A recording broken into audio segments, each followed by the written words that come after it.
How are we doing online? We got everybody? We're on. Okay.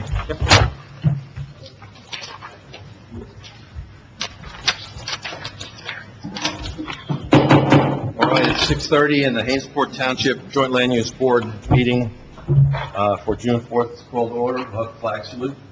Pledge allegiance to the flag of the United States of America and to the republic for which it stands, one nation, under God, indivisible, with liberty and justice for all.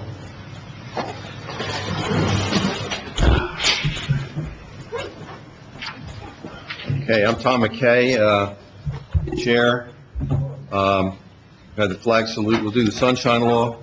Notice of this meeting was published in accordance with the Open Public Meetings Act. All right, and we have no new business after 10:30, meaning that we won't start something after 10:30, but we will finish something, anything that is ongoing as of 10:30. Secretary, do a roll call for us. Mrs. Twardy. Here. Mr. Novarita. Here. Mrs. Ludden. Here. Mayor Gilmore. Here. Mr. Tricocci. Here. Mr. R. Murphy. Here. Mr. C. Murphy. Here. Ms. Cosco. Here. Mr. Holden. Absent. Mr. McKay. Here. Mr. McKay. Here. All right, we have 3 items for business today. The first one probably should be fairly short. Mr. D'Elia, are you here? Yes. This is case 23-06A, JDEB Mourne Highway. It's preliminary and final site plan. And Mr. D'Elia, the board has your May 21st, 2025 letter requesting an adjournment, but I'll let you give us amplify the reasons for the request. Yeah, thank you, Mr. Chairman, and I have to start off by apologizing. At the last meeting, I was emphatic that we would be ready by tonight, and I even offered that if we're not ready by tonight, just dismiss it. I totally believe that. I knew that there were a couple of things that we had to do. The previous meeting and the meeting before that, we came here and we found that there were an inordinate number of engineering issues that were still open that had not been addressed. In short, we came here unprepared.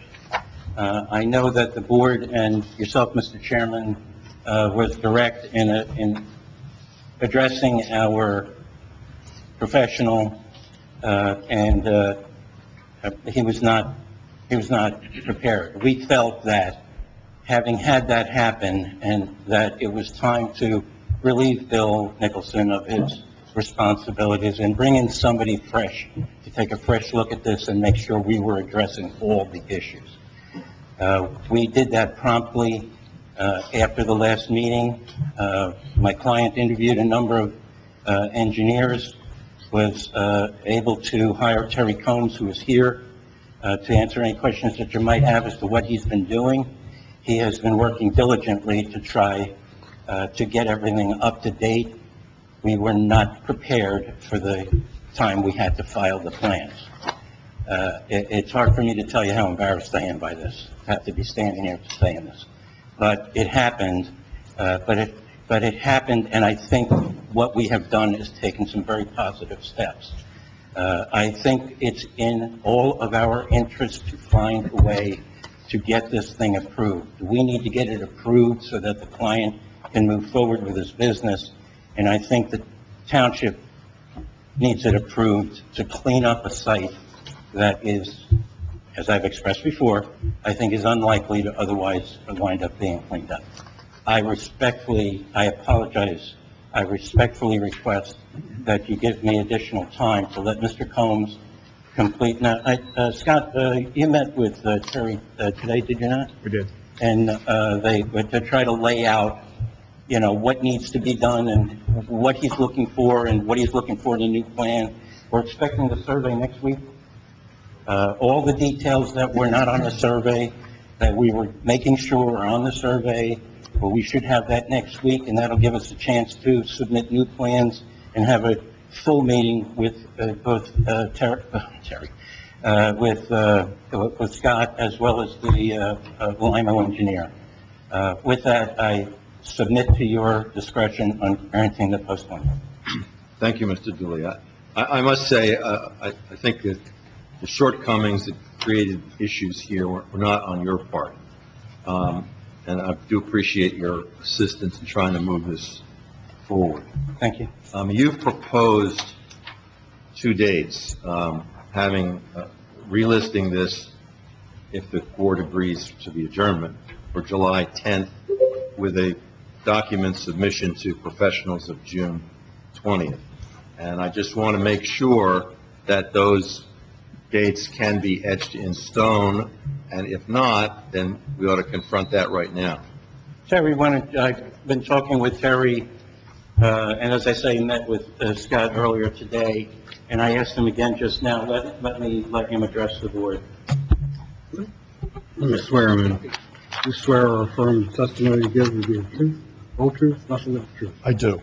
I do. Terrence Combs, I'm with the Pettit Group in Mantua Township. I'm a licensed professional planner and licensed landscape architect, both in the state of New Jersey. My licenses are still in good standing. So we have these 2 dates, and I don't think we should delude ourselves because in the past, we've had trouble complying with deadlines. So don't create an artificial deadline and give it to us and then break it. I'd rather have a real deadline. Understood. June 20th was the June 20th is the document submission to professionals date. I'll say this, the plans are 85% complete. I've done everything I can do. We needed survey information. Our firm does not do survey. We're using the surveying company that did the original survey for the property and the information on which the previous site plans were prepared. I'm supposed to get this, they're supposed to be out there Monday, getting the rest of the information we need. And, if I have that, I can tell you definitely the 20th. I said, I spoke with them as recent as last week. They said Monday they were going to be out. So I can tell you, yes, we can make the 20th. I can't commit that I can trust the surveyor. That's the only thing that, Okay. If the survey has everything in it, the 20th is real. I don't want to be standing here again in a position that I'm standing here now. And if it's acceptable to you and you want it to take August, that's got to give it a point. But I'm trying to push it because I know it's taking too long. Yeah, I mean, frankly, I'd like the June date, the July date, as long as you can. I can say this, the information that we need from the surveyor isn't, I don't believe is critical. I think I've met with Scott, I have not had any discussions with your engineer, but I think I can, if for some reason the survey is delayed, I think I can discuss several of the engineering issues with your board engineer, and we can get the plans in. They'll be subject to the final survey, but I think I can address most of the engineering issues without having the actual data. I just was reluctant to submit an incomplete set of plans, given the history of the project. I didn't want to, taint, the reputation of our company coming in to replace another engineer and being in the same boat. But the plans, having reviewed the plans with Scott, I'm confident that, we're pretty close to where we need to be. If the 20th is critical to the board, I'll say, yes, we'll have them in the 20th. There may be a couple issues that need to be added to the plans, but like I said, I think I can address those issues without the survey information. Scott, is this schedule something you can work with? It works for us, again, subject to not really knowing exactly. So for all of us, it's sort of taking that leap of faith of, if it comes in on the 20th and it's clean, then July would be great. If it's not, then we're back here having another brief discussion in July, and we're in August anyway. So it may make sense to just list it for July, everything's good. If for some reason the survey is either incomplete or there's some major issue, we reconvene in July. and then it gets pushed to August. But it may make sense to just shoot for July. Ryan, are you on board with this too? Yep, I'm on board with that. Okay, members of the board, questions of the witness or Mr. Julia? Mr. Chairman, just one question Please. regarding the rule. This might be a question for you, Paul. Use the microphone. Yeah. Usually I speak loud enough for everyone to hear, but I just had a question since it's July and a lot of people are going to be on vacations.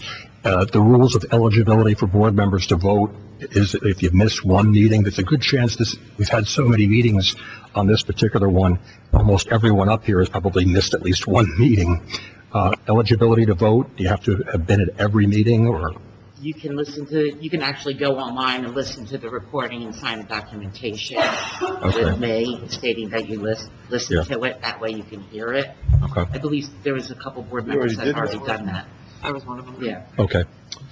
Yeah, that raises a question, Bob. This, one might consider this July 20th hearing on this to be almost a new presentation on this. And the question is, if there's somebody on the board who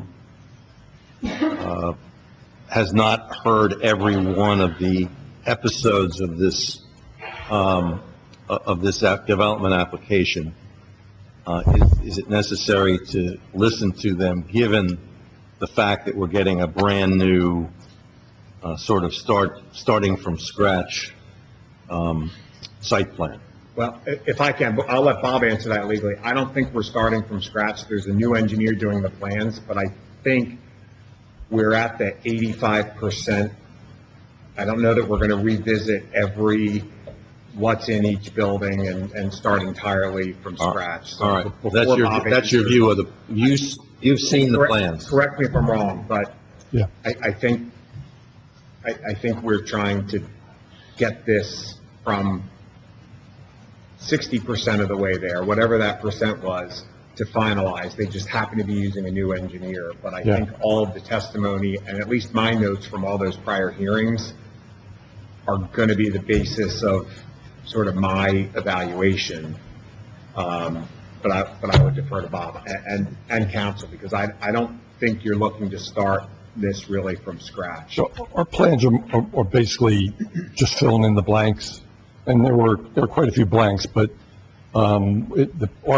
we used the previous engineer's base plans, and then just, worked up on the letters and added things to the plan. So it's not like a complete change to the plan. It's just a supplementation of the previous plan. I'll speak on this. I've been to every one of these meetings, and I'll be honest with you, I can't remember every little thing that we've talked about on this. It's almost like I need to have a refresher course, and that's not on a video, watching 3 hours of video. It almost has to be recapped from the beginning. I don't want to make this any longer than I have to either. But I also don't want to make a decision on information that I think I remember, but I don't necessarily remember, or it's on a video somewhere that I interpreted wrong. So there's a lot of variables in there that I have to almost guess on. I don't remember which way the trucks are going, how much time, can they make a left off of that Correct. road? Can they make a right off of that road? Correct. There's a lot of information there. Two really good points that I hadn't thought of, by the way. Yes, if you're a board member, I think it's a good idea to go and check to make sure you were at the meetings. I've already confirmed yours. And also, in terms of what I wanted to do when I came back in, first of all, I want to republish and renotice. Rather than keep making announcements at the meetings, the list is old, and I want to get a new one, up to date, and I want to notice the public, and I want to advertise accordingly. I don't think it has to be treated as a totally new application, but I think it behooves us to come in here and explain it. Our presentation, which would not be a presentation for the 5th hearing, it should be a presentation like it's a first meeting, so we go over everything we proposed what we've resolved, what we haven't resolved, what we need some input from the board from. But it's got to be a pretty exhaustive presentation, and I feel very comfortable that we can do that. What I might ask then, to Mr. Chakotay's point, is perhaps in conjunction with the plan resubmission, if you or somebody on your team, I don't know if that was me or not, sorry, perhaps go through and do a written summary that's perhaps 2 or 3 pages that says, building 1 will be used for this, no outside storage, it will be this. The 4 containers in area 2, and have a little bit of a précis so the board members can have that in advance of the hearing, because that 18 minutes summarizing 6 hours of hearings is a little overwhelming for all of us. But if you could submit that up front, the board engineer in our office can review that and then try to make sure that that's sort of encapsulated for the board members as a reminder. We know that some of those things are actually changing because the modifications to the site plan. But I think maybe a summary. Anything, listen, a nice presentation for once would be perfect. But Agreed. obviously to have that on top of the summary page would be, at least a better try than we've had up until this point. We agree. Absolutely. Good idea. All We'll right, do that that. suggestion will be taken to heart. I'm sorry? That suggestion will be taken to heart. Thank you, Mr. Chairman. Yes. On the July date, will we have a list of what will be done for remediation on the site and the schedule for when it will be done? Will that be part of what you're presenting? We keep hearing that, this is good for Hainesport because you'll be cleaning up the site and remediating it, and so far I've just heard maybe everything has dissipated. So I would like to know, will we have that information? The answer is that I don't know as I'm standing here. What I do know is that we did engage in LSRP, and I know we're working on it. I think there are a couple of issues that I have to work out with Mr. Taylor with regard to exactly what the parameters of that are. But we'll have a lot more to present to you at the next meeting. Having a full remediation plan is a lot. I mean, but we'll at least be able to give you some comfort level as to what we are expected to do and how we plan to do it, and how we plan to use the property in the meantime. So I can tell you that I'm doing the best I can on that. I believe Mr. Lincoln said he's trying to have that LSRP at the next meeting, but that's the date. I know he couldn't have made it this month. But he's trying to get him to come, but he thought it July, so we'll let him know that that's working for us. Good. Any other board member questions? Well, the one question, I know the frustrating part from the last meetings was that line item, going through all that stuff and it wasn't completed. We just want to make sure that when July comes, that we're able to go through the list and get everything answered, because that was the frustrating part in that last one. I mean, it felt like nothing really got completed.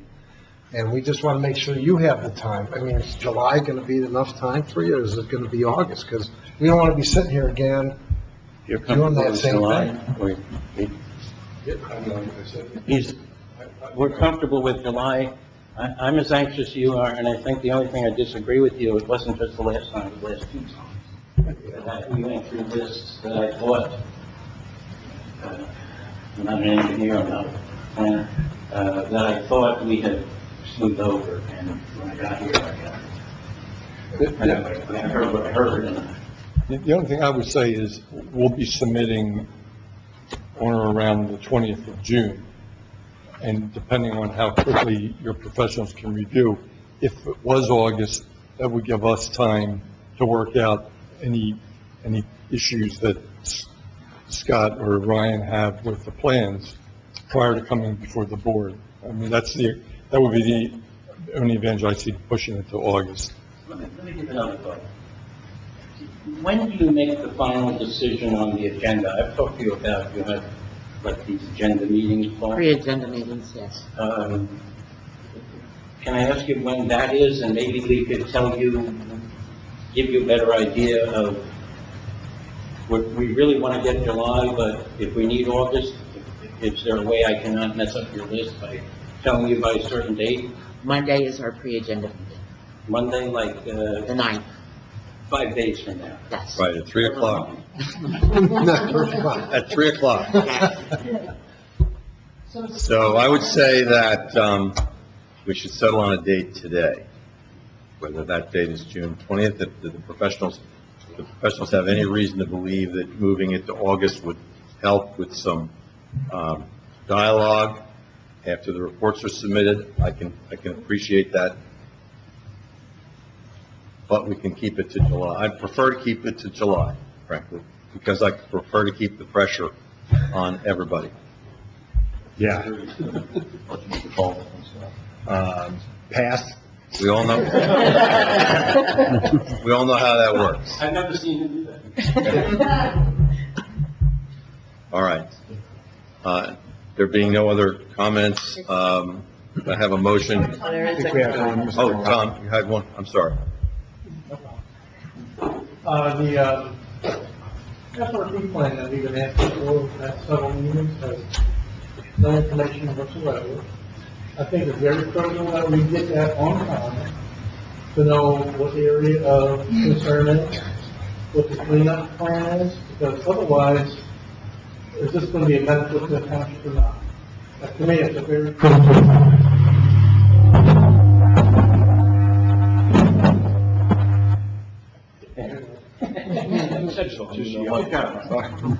Very critical part of the process here. Will it be ready? As I said earlier, I can't guarantee you that. I can promise you that we're going to do everything we can. I know we have an LSRP on board, I've never talked to you, but that would be my goal, is that we have something significant for you from the LSRP on the 20th, is what we said for submission. I'd like an answer. I want to see the SRP report before I participate in a vote. To me, if it's not that big for a town, that's a big deal. Well, we know we have to do it, so. I know. You're asking me to tell you I'm going to have it for you by a certain date. I apologize, I'm not prepared to answer that. If you feel safer with August, I'm fine with August. I personally would prefer July, like everybody else has said. But I will have more information on that tomorrow. No, I understand. This is kind of... Just wanted to add to this. Yeah, come on up.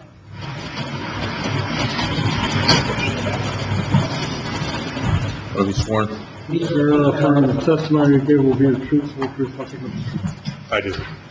I had contacted the LSRP. He actually, I was going to engage him for this particular meeting, but with the postponements and what have you. But yes, to answer your question, he'll be here to answer questions. Because it's been such a long, drawn-out process since he did the actual findings, he's probably going to need a little bit of time to really verify where the plume is and all that. He knows where the wells are and all that type of stuff and how deep the contamination is. And but I'm going to have to probably review with him to find out exactly. I kind of gave him a line item list of exactly what you guys were looking for. I didn't know that you wanted a verbatim plan. But I knew that you were very concerned, the board itself was probably very concerned about how long it was going to take, the process. But I think that I had a full intention of having him here. So when we have a definitive date for the next one, I'll make sure that he's here to answer any type of questions and try to get an idea of exactly what you guys would like. Because I know that there's going to be extensive work in that regard. Well, we're talking about July or moving it back to August. And what you just said now gives me doubt that the July meeting is sufficient time for your expert to get together a plan, which is what He has the to board revisit, seems to want. I think August is safer, but, again, I was trying to push this for the same reason. Who is the LSRP? Spencer, it's Dynamic Earth. But he's not sure if he's going to be able to, I told him about July, but I didn't know the exact dates. He's going to have a very choppy July. This is the same information that we've asked for in about at least. We've submitted everything. I've submitted to the board all of his findings, 500 pages. We've already submitted that. It's been a while ago. But according to my understanding, you want something a little bit more definitive in regards to the plume, how long it's going to take, and that particular process. So he has to revisit all of this, Yeah, because so I it's been a think- long process. I think any information is helpful, but because dating back to the use variance, a lot of your testimony for the positive criteria for the grant of that relief all tied back to, we need relief for all of these other things because we have to spend so much money on the environmental cleanup. And we've asked for some particulars to substantiate the testimony that you've given in support of that relief. At the last hearing, there was some discussion that the site is actually naturally dissipating that contamination itself, and there could be a period of time where nothing needs to get done. So that was 2 months ago. So the board has, and the professionals have been asking for some degree of specificity to substantiate the testimony that you've already given, to back that up, to understand, are we talking about $800,000, which I think was one of the numbers that was put out, or are we talking about $8,000? And then the board can take that into consideration, to Mr. Mackay's point of, what lengths are you going to do this, and what relief does that sort of justify to fix up a site that is not in a great shape now? So I think the answer is, as much as you can give us. We know that we're not going to have a work plan that says 18 months of this, 36 months of this, 72 months of this, but anything is at least a start. But to date, we have nothing, essentially nothing. I disagree there wholeheartedly. He has nothing answering your question. Who's asking? Oh. Okay?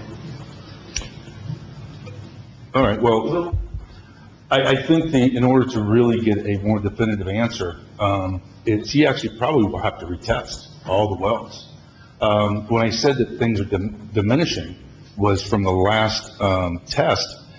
It's a benzene contamination. The problem with benzene, it doesn't disappear. So it has to be removed. That's the problem. That's what I've always told the board, was it's a benzene contamination. It will not disappear, ultimately. It's going to have to be removed in some facet, unless something has come up that I don't know about that they can actually treat. They can't treat benzene. I think that's slightly different than what was relayed at the last hearing. There was some reference that one of the LSRP said that the site is actually naturally dissipating the contamination.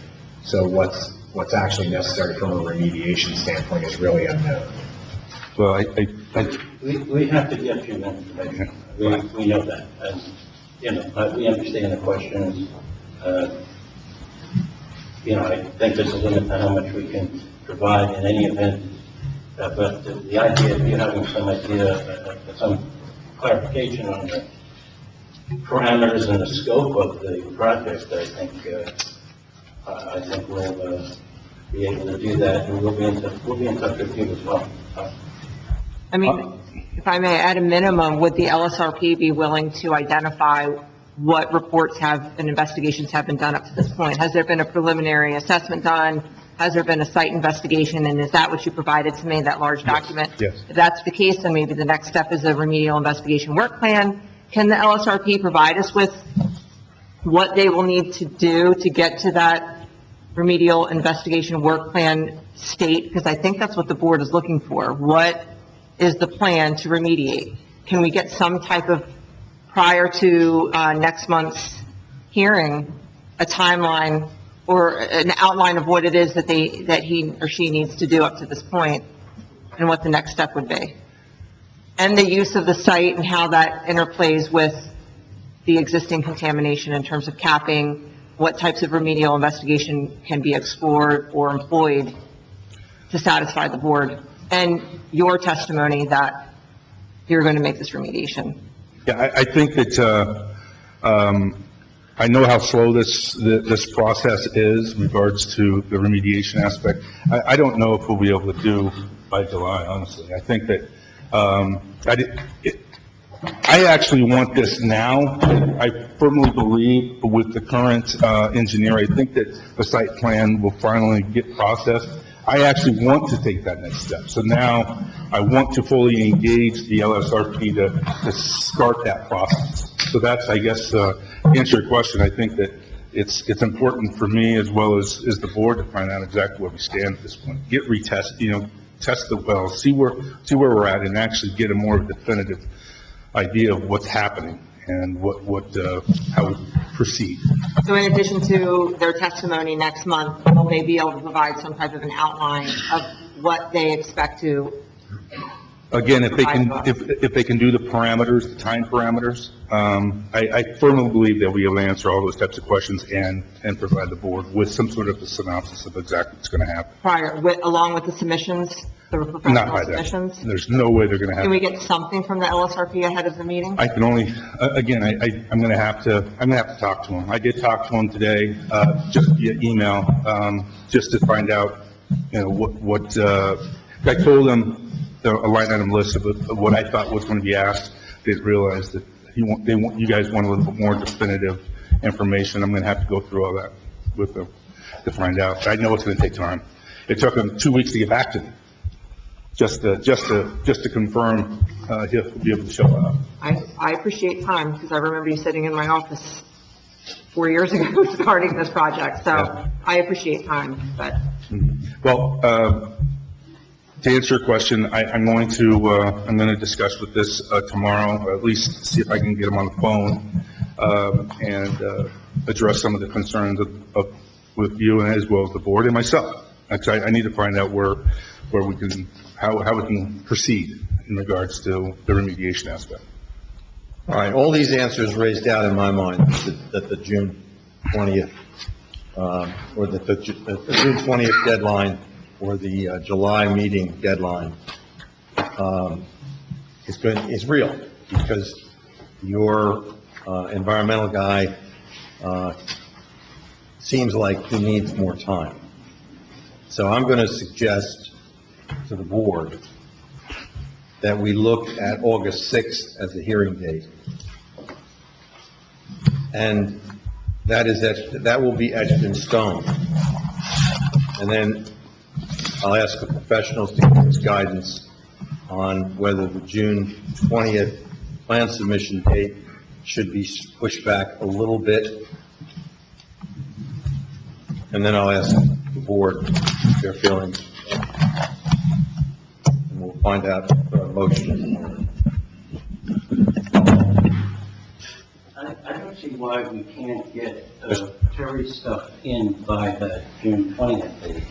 I can't represent what we're going to get back from the LSRP. And I think the sooner that they have a chance to review what Terry did, the more he'll have a chance to make whatever adjustments in plenty of time to deal with his hearing. So in terms of submitting plans from our engineer, I think we should hold it to June 20th. That we will have to get information from the LSRP, and we should have the formal hearing, which I'll notice and publish for at the August date, whatever that is. August 6th. August 6th. So we'll stick to June 20 for the engineering reports, but do we want to assign an intermediate date for the environmental, just to give him a deadline, so he has something to work with? I think it's a good idea, and I don't know how to calculate that date. Any guess? It's easy.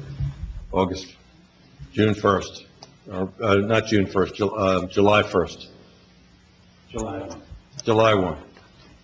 It gives them an extra 10 days, more or less, beyond the engineer's deadline. The engineer is June 20th, the environmental consultant, July 1st.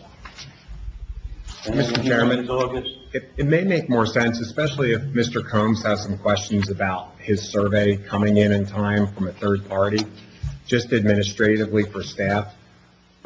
I think Mr. Desai and I agree that July 1 would probably work for both submissions. That may give him more time and may simplify the process a little bit. July 1 is the Tuesday. All right. Mr. D'Elia, are you in agreement with these new revised dates? Yes, I am. Mr. D'Elia, you agree to a time extension? Yes, I do. Okay. I grant the extension for the board to make its decision in accordance with the dates we just came up with. Thank you, Mr. Kingsbury. All right. Members of the board, given that we've shifted these dates now again, as a courtesy, I want to make sure none of you have any questions. If you do, please ask now. Otherwise, I'll call for a motion. No, I just want to say that after I left the last time, I said to myself, we need a different engineer. And so I'm so happy to see that that's the direction that you took. So I'm happy with that. I know Mr. Nicholson for over 30 years. I've worked with him on and off, and it's difficult. I appreciate what you're saying. All right, can I have a motion to grant the extensions as previously outlined? So moved. Second? I'll second. Roll call, please. Mrs. Twitty? Yes. Ms. Costa? Yes. Mr. Novarita? Yes. Mrs. Levin? Yes. Mayor Gilmore? Yes. Mr. Chakotay? Yes. Mr. R. Murphy? Yes. Mr. C. Murphy? Yes. And Mr. McCary? Yes. Thank you very much. Have a good evening, and happy 4th of July. Thank you. Good luck. Thank you.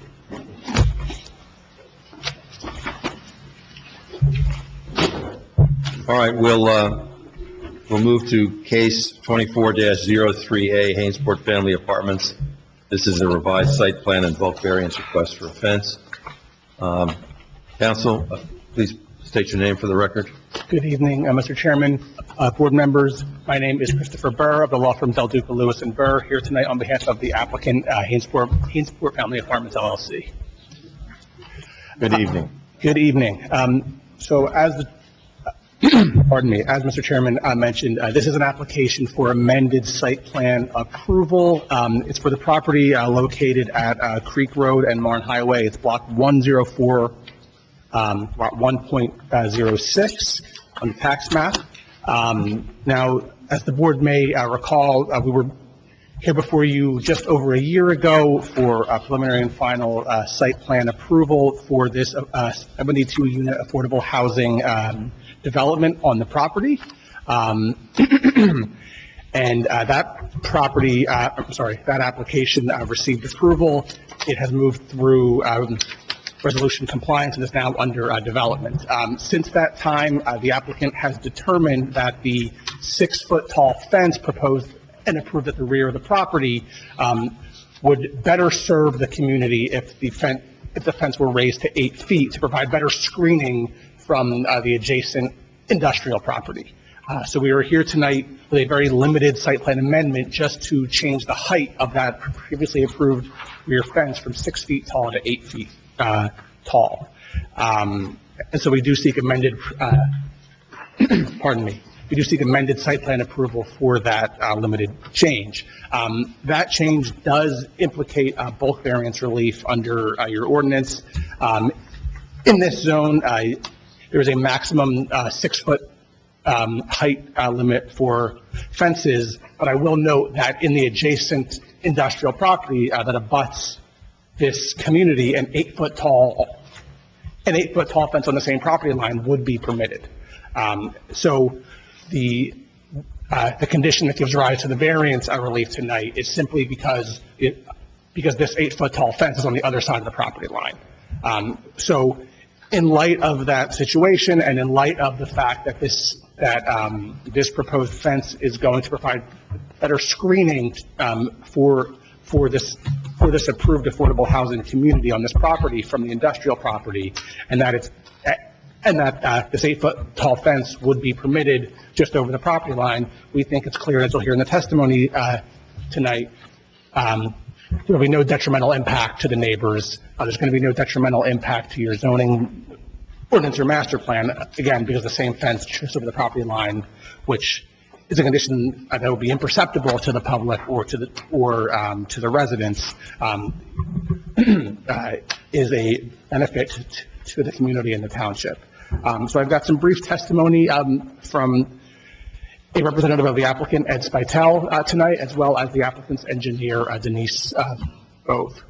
And so I'll present Mr. Spital first, unless the board has any questions for me before we dive in.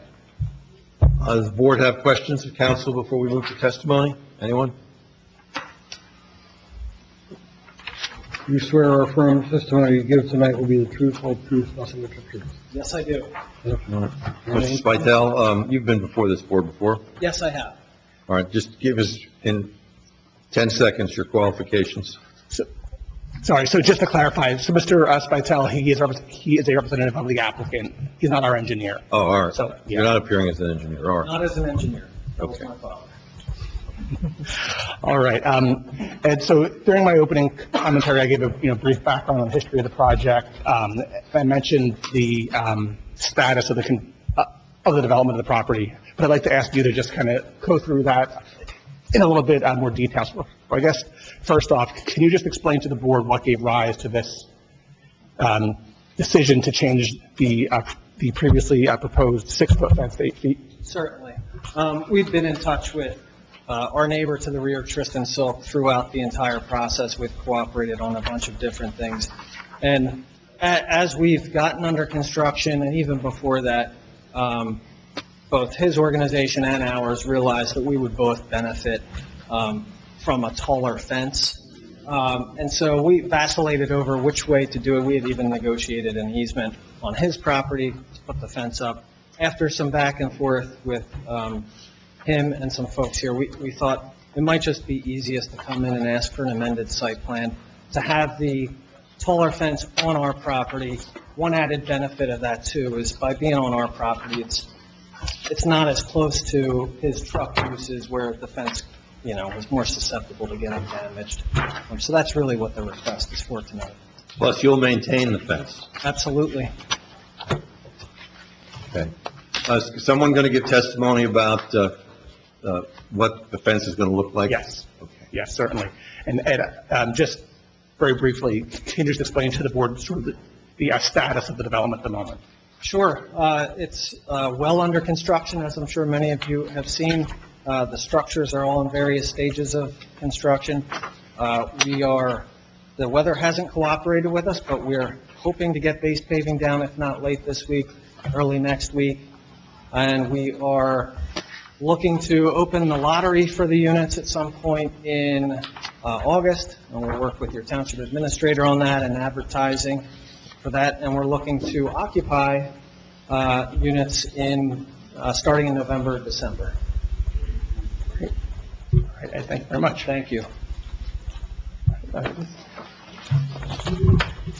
right, and as our next witness, I have Denise Bove, the applicant's engineer.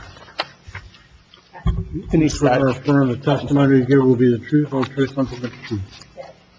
Okay. right, Denise, can you just start by giving the board a brief overview of your qualifications? Sure. My name is Denise Bove. I have a degree in civil engineering from Rutgers University. I've been practicing engineering for 28 years, and I've been licensed in the state of New Jersey for 22 years. Okay, your license is still in good standing?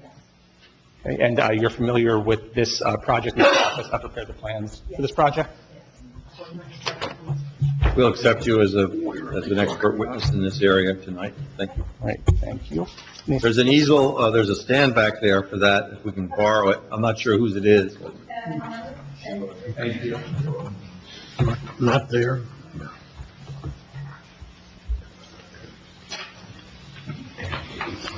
I have the site plan, it is dated 4/17/2025, which is what was submitted with this application for amendment.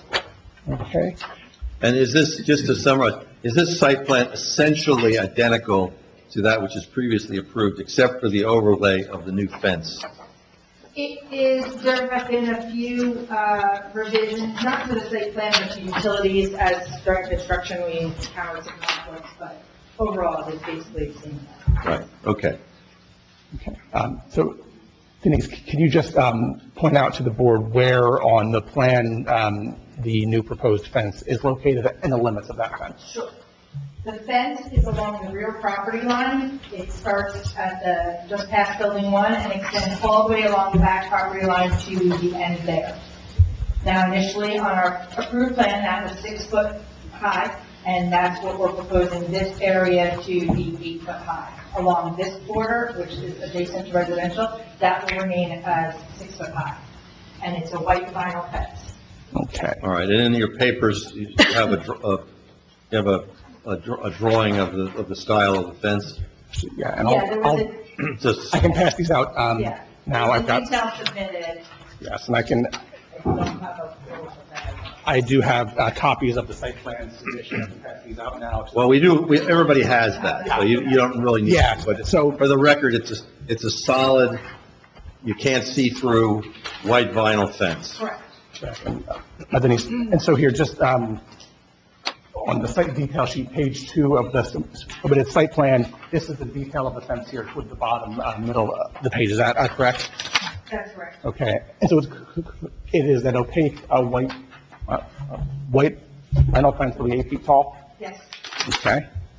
And again, that's going to extend the rear portion of the property that you indicated, and it'll convert to a 6-foot fence at the corner where it turns down towards the sideline of the property.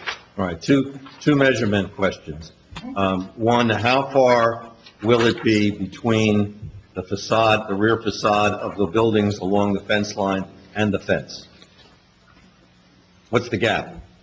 Between the building and the fence? Right, Well, the building is 20 feet, so imagine the fence will just be a couple feet inside the property line.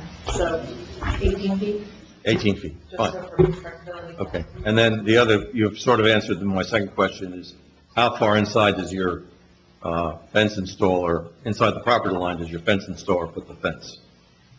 2 feet, 2 feet, sort of a standard yeah. in the business? Yeah, we try to keep it as close to the property line as possible. Okay. And is this fence repairable so that if somebody punches a hole in a panel, you can come in with a new panel and replace it and keep it up to appearances? Yes, and that's one of the reasons that the applicant said they wanted the fence on this property, so that if there is some damage to it, they will be quick to repair it. All right. Thank you. Members of the board, do you have questions of the engineer? Anyone? Just a reason why you did 8 and not 8 and 8, or just you left that at 6? Just for curiosity's sake. Why wouldn't you just uniform the entire thing 8 feet, and shoot for that? Is there a reason for that, or just keeping it as simple as possible? Honestly, we were only focused on the buffering with the rear neighbor. We're not, it doesn't cost that much more to do it 8 feet. So if you wanted to taper it a certain degree, we're amenable to doing that. But we were mostly just had an eye towards the rear property, that's all. And yeah, because I don't know if it's a benefit, because that's a tot lot right there. I don't know if that helps or hurts it. I'm not the expert, but I'm just thinking out loud. You know, just from a uniformity standpoint, why wouldn't you just make it all 8? Shoot for that. Well, this has been noticed to neighbors as submitted. Right. So, The only thing I would offer is that is a single-family house on the adjacent property. Oh, is it? Okay. Yeah, and, an 8-foot-high fence can be A little pretty, overwhelming. can be a little bit overwhelming. But in our discussions with Kathy and the applicant's team, that 8 foot in the rear, as Mr. Burr and Mr. Spital indicated, if we had moved it 6 inches this way, it would have been permitted on the industrial property. But there was no mechanism. If that blew over in a storm and the Silks no longer owned it and there were different owners, the town wouldn't have any way to force the reconstruction of that fence. By this being on the Hainsborough Family Apartments property, this is a condition of their approval. This will run with their land, and if that fence falls over, the board, through enforcement, can require that 8-foot-high fence to be reconstructed in place. Good answer. Kathy? So I look at it from the zoning point of view is that our ordinance reads is that any fencing is within inside the property lines. There's no set denomination or anything like that. Knowing the industrial park as I do, and this particular block and lot, the issue that I see having 2 feet behind that on your property line is that that business will grow onto your 2 feet. I will tell you right now, that's going to be a given. So the question that I would have is that, would it be best then to put it inside that property line, meaning post literally right on the property line, to avoid any other issues? Because again, you've seen the cleanup there. You saw how much was on that property. It will grow 2 feet from end to end, I promise you that. Ms. Newcomb, that's a great point, and when we started this development and the initial survey showed those types of encroachments, so we're fine with doing that. That's a point well made. Are you going to have a problem doing any service to the fence if it's pushed right up to the property line? No, we can access it from our side, and we have enough of a relationship with the Silks where, some off chance we had to access it from that side, we could, but realistically, we can just access it from our side. There might even be a mechanism in speaking with the industrial park is how to protect that side of the fence somewhat from them. Because the heavy-duty use that's behind this will instantly take out panels with no problem. So I think that might be a discussion that maybe we could all have with the industrial park. I'd be glad to help you out on that. We would appreciate that because, while we're used to repairing fences, that type of use next to it, you could foresee it happening more often. So yes, thank you. So we can try to mend fences instead of repair fences? Wait. Sorry.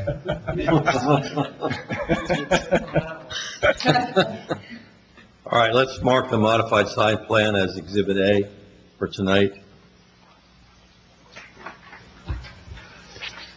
Thank you. Questions of the board, by the board of the applicant's counsel or the witness? Any?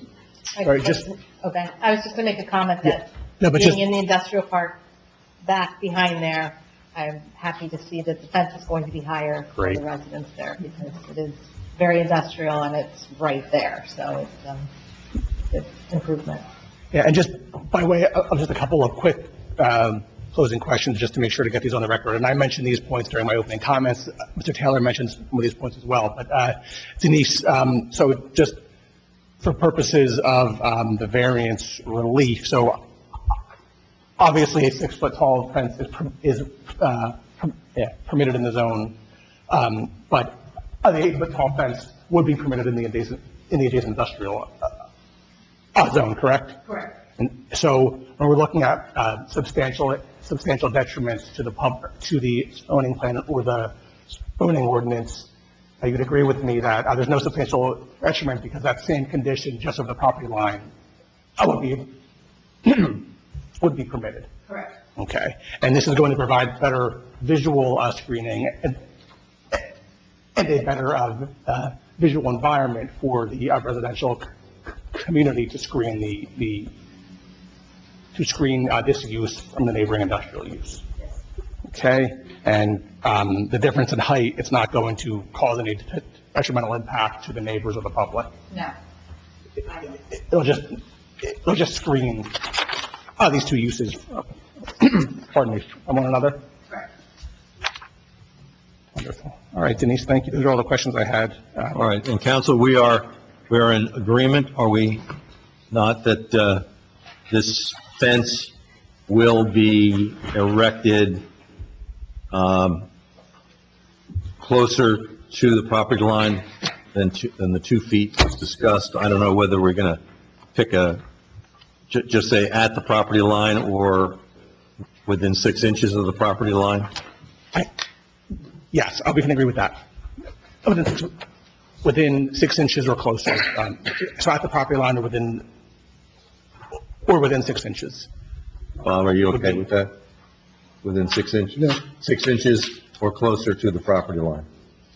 Is that property already still marked, or have we seen our grading, not our grading, are we seeing our property markers still out there? I know during the course of construction, sometimes they can, taken out or removed. At this moment, I'm not exactly sure, but we're more than happy to go and have some new survey stakes put out there. I to make sure it's in the right spot. Yep. All right. No further questions of the board. I'm going to open it to public comment, if there is any. Members of the public in the audience, if any, now's your time to ask questions. Hearing nothing, we'll go online. If you're online and you want to ask a question, unmute, and we'll hear you. I'm told no one is unmuting, so we'll close public comment. Board members, one last opportunity to talk, otherwise I'll ask for a motion. You need a motion to grant a variance for an 8-foot fence and an amended site plan. Yes. Question. Will they, I don't know what instructional information on the fence erection is on Exhibit A, but if there is any that needs to be corrected, then I think you probably have to submit a new plan just with the verbiage. We didn't specify a distance on the plan. Then It's just shown along the property. Then fine, then we've got a verbal record of what the agreement is. Okay. Motion to approve the variance to 8 feet and the amended site plan. Second? Second. All right, roll call? Mrs. Torti? Yes. Mr. Margarita? Yes. Mrs. Levin? Yes. Mayor Gilmore? Yes. Mr. Tricoci? Yes. Mr. R. Murphy? Mr. C. Murphy? Yes. Ms. Costello? Yes. Mr. McKay? Yes. Thank you. All right, thank you very much.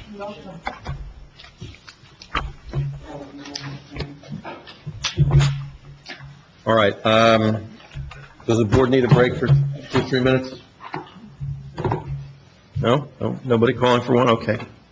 We'll move to the last matter on the board tonight, case 25-04 Royal Plaza Group, preliminary and final site plan with bulk variances for 1285 Route 38. Morning. Good evening, Mr. Chairman and board members. My name is Christopher Norman from the Platt Law Group on behalf of the applicant, Royal Plaza Group. We're here before you this evening on an application for preliminary and final major site plan approval with bulk variances and design waivers to permit the renovation of the existing structures on the site, 0.9 acre site at 1285 Route 38, to renovate those structures and change the use to a mix of office use, 2,100 square feet, medical office, which would have 2 physicians and 4 staff, which is, I believe, gives you a little more detail than a 4,380 square foot medical office, and retail space of 2,838 square feet, with improvements for parking, stormwater management, lighting and landscaping.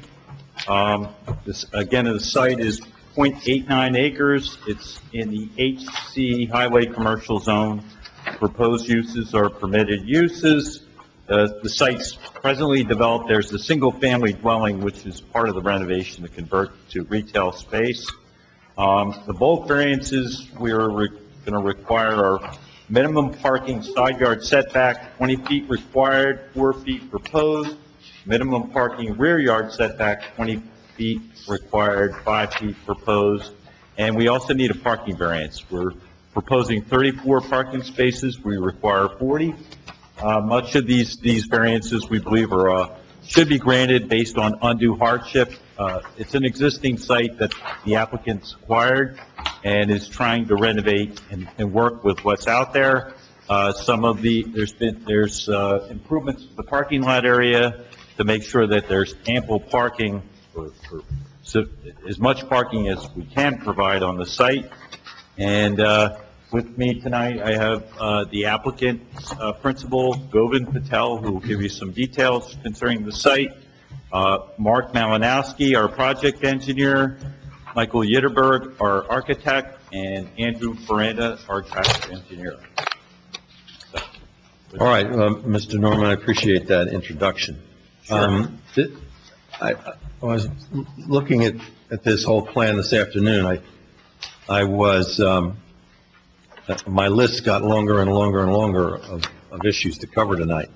So I don't know whether we're going to be able to finish this tonight. I'm not saying that we won't, but it's a complicated matter. Understood. But there is one matter as a threshold that got my attention when I looked at it. Really two, I suppose, but the primary one is whether this site is connected to the sewer, is going to be connected to the sewer system, or is going to continue to operate on a septic system, which I think is the current status.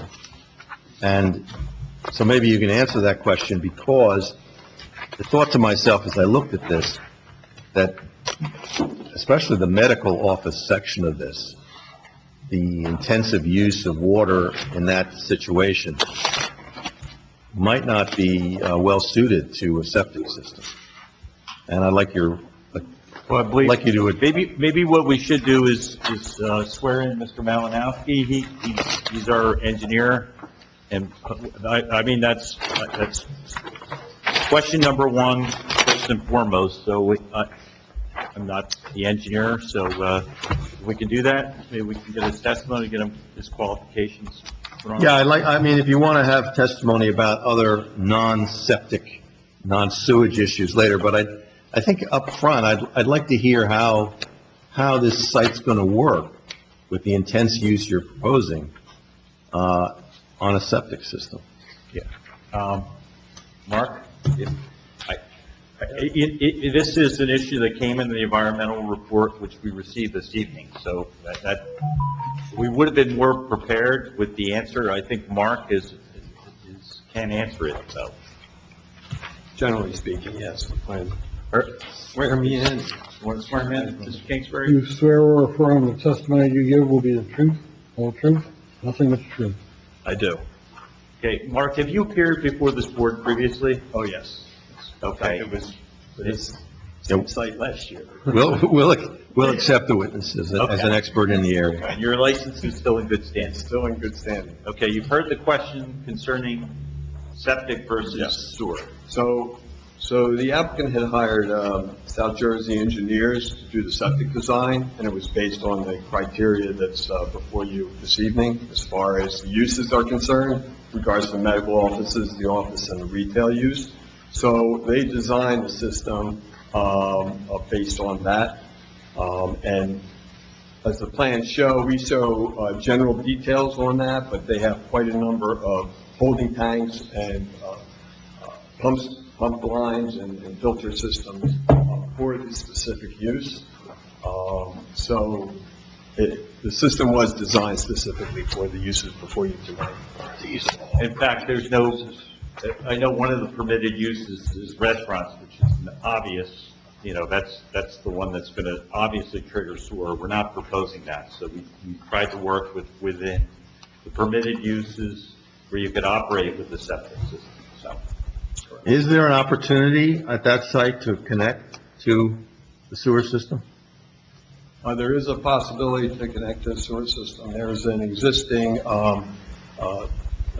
gravity line that comes out from the Granite Basin development. It's adjacent to this site. It's a little further. The gravity line comes out to Route 38, New Jersey State Highway Route 38, to the west of the site, which is, you're looking at the plans to the left. More like, Out in that right of way. it comes out to, was that the Masons Creek entrance? It's actually between the entrance and our property, yeah. But it's down a bit of ways. It will require DOT approval, of course, if we go that route. It'll require a pump station. We can't get there by gravity, so it'll be a lift station. And it possibly may be some DEP permitting involved with that.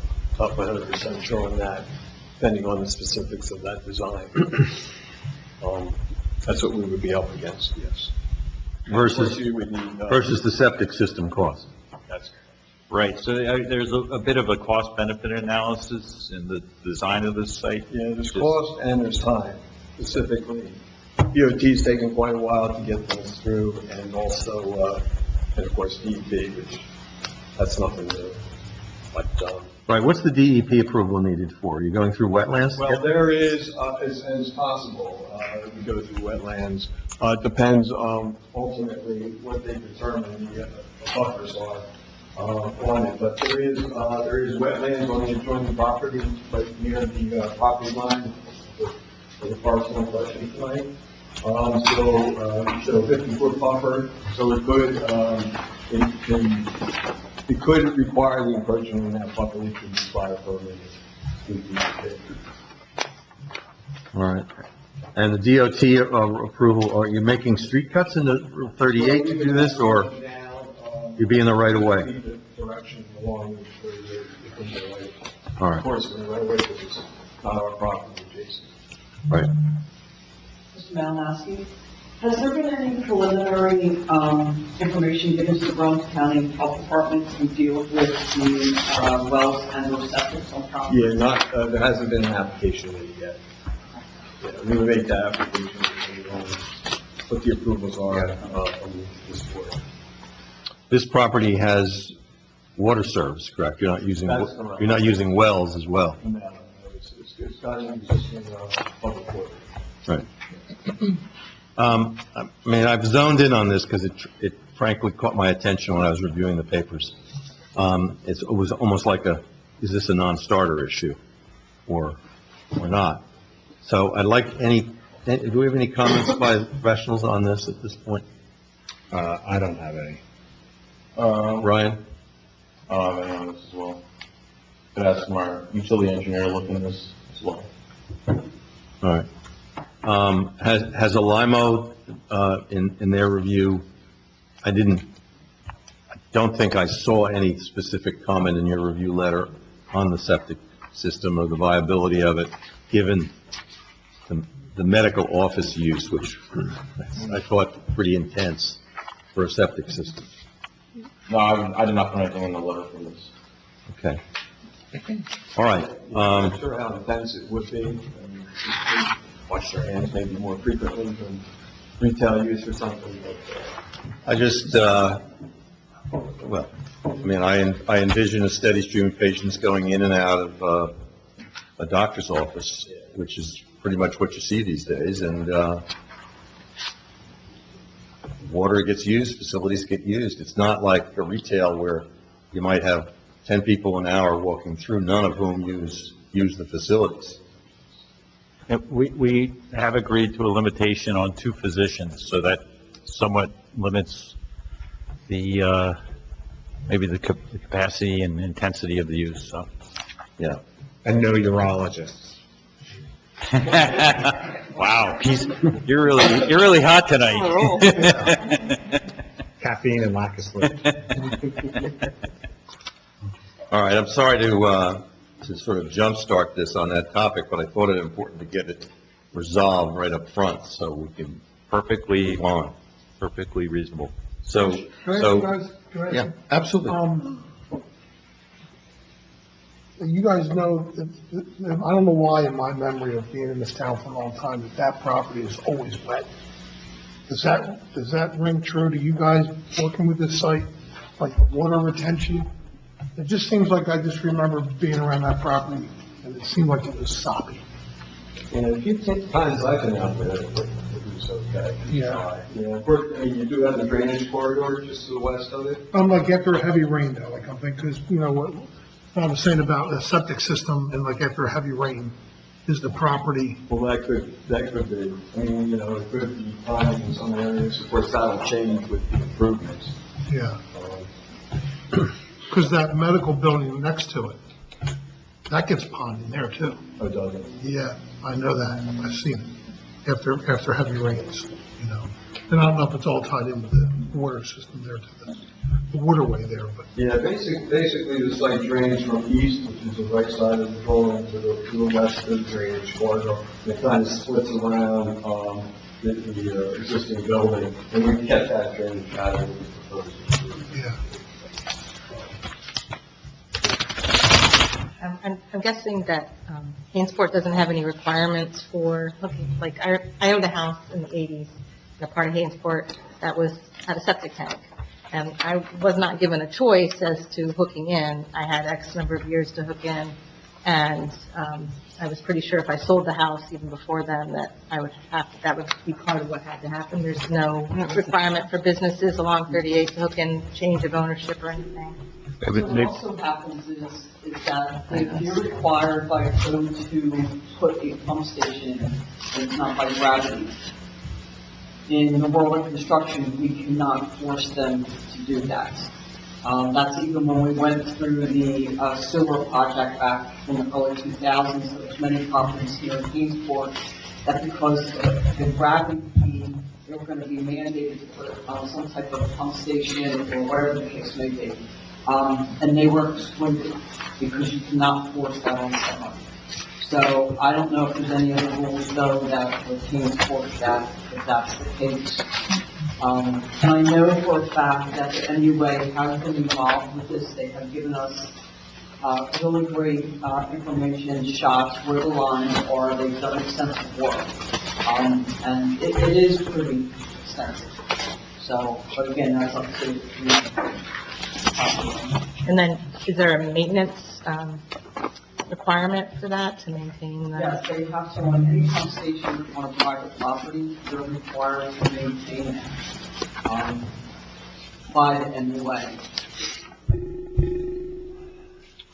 All right, my second point, as a preliminary matter was, or is, have you, and I think the answer is yes, you have you settled on removing the residential component and substituting? Yes. I don't know whether it's retail or office, but using the house for other than residential purposes? It would be converted to retail from residential because that's not a permitted use. And yeah, and that, yeah, office, I'm sorry, office, yeah. And that's what actually generated the parking variance that they requested. Because before with the residential use, we complied with the 34 spaces, by converting that to the office use. You're 6 short, yeah. Or 40 rather. Now, if we went to retail use on it, it would even bump it up further to 44 spaces. Right. So in your present thinking, this is a 3-part, if I can put it that way, development. You have this medical office at the back, you have the retail on the right as you face the building, and then the house is going to be, Yeah, the bi-level house would be office. going to be office. Is that going to be office related to the retail or standalone office? All right. And is, Because we find if it was related to the retail, It would be an accessory retail, accessory office to a retail, so it's independent, standalone. right, and is there going to, is it, story in the back would be medical. and are you're doing architectural improvements to everything but seemingly not to the house? Has that changed? Will that change given that the house is now going to be no longer a dwelling? In other words, make it look a little more uniform. I would have to. We have our architect here tonight to answer that question. Yeah. You want to get that answer right now, or we'll swear him? Well, I think when, in your presentation, why don't you just cover that? I mean, Sure. An architect critic, the retail section is fine, it's a decent design, and then it looks like somebody plopped down a house at the end of it, which doesn't look very good in my opinion, but I'm just one person. But go ahead, put it in your presentation. Absolutely. Work on it. All right, sorry to interrupt. Okay. Well, you want to go on to the rest of the menu for the site plan? Better mark those as you go along, please. You want the site plan as Exhibit A? How do you do it? Fine to start with that, A, and then you have renderings, can be B, C, and Yeah. whatever. A1. A1, A2 colored rendering of the site plan, and then... A1 is actually, a sort of modified version of the existing conditions and, demolition plan, that we submitted. I took all the demolition stuff off, just to really just show the existing conditions on the site. I'm sorry. And just wanted to point out, of course, we already discussed about the total structures that are on the site. The area of the site, 0.89 acres, that in itself, is a non-conforming condition. The ordinance, requires 40,000 square feet, so this is 38,962 plus square feet. There's also, some existing setback in addition, at five-level house, the road is only required 25-foot side yard setback. It's about 14.98 feet from the property line. And then that five-level also encourages all the front yard setback. It's 90 feet. Yeah, 90 feet. And it's, the existing building is 46.3 feet from the front property line. So those are some non-conforming conditions of the site. I also wanted to point out that it's got two driveways, existing driveway.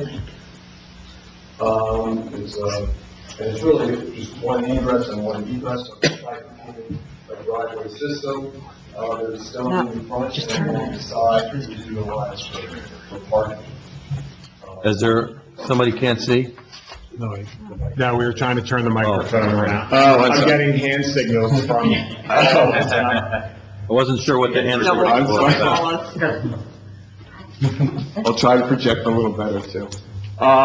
So yeah, there's the stone areas that were used for parking. And that's basically it. It's pretty simplified site. I also want to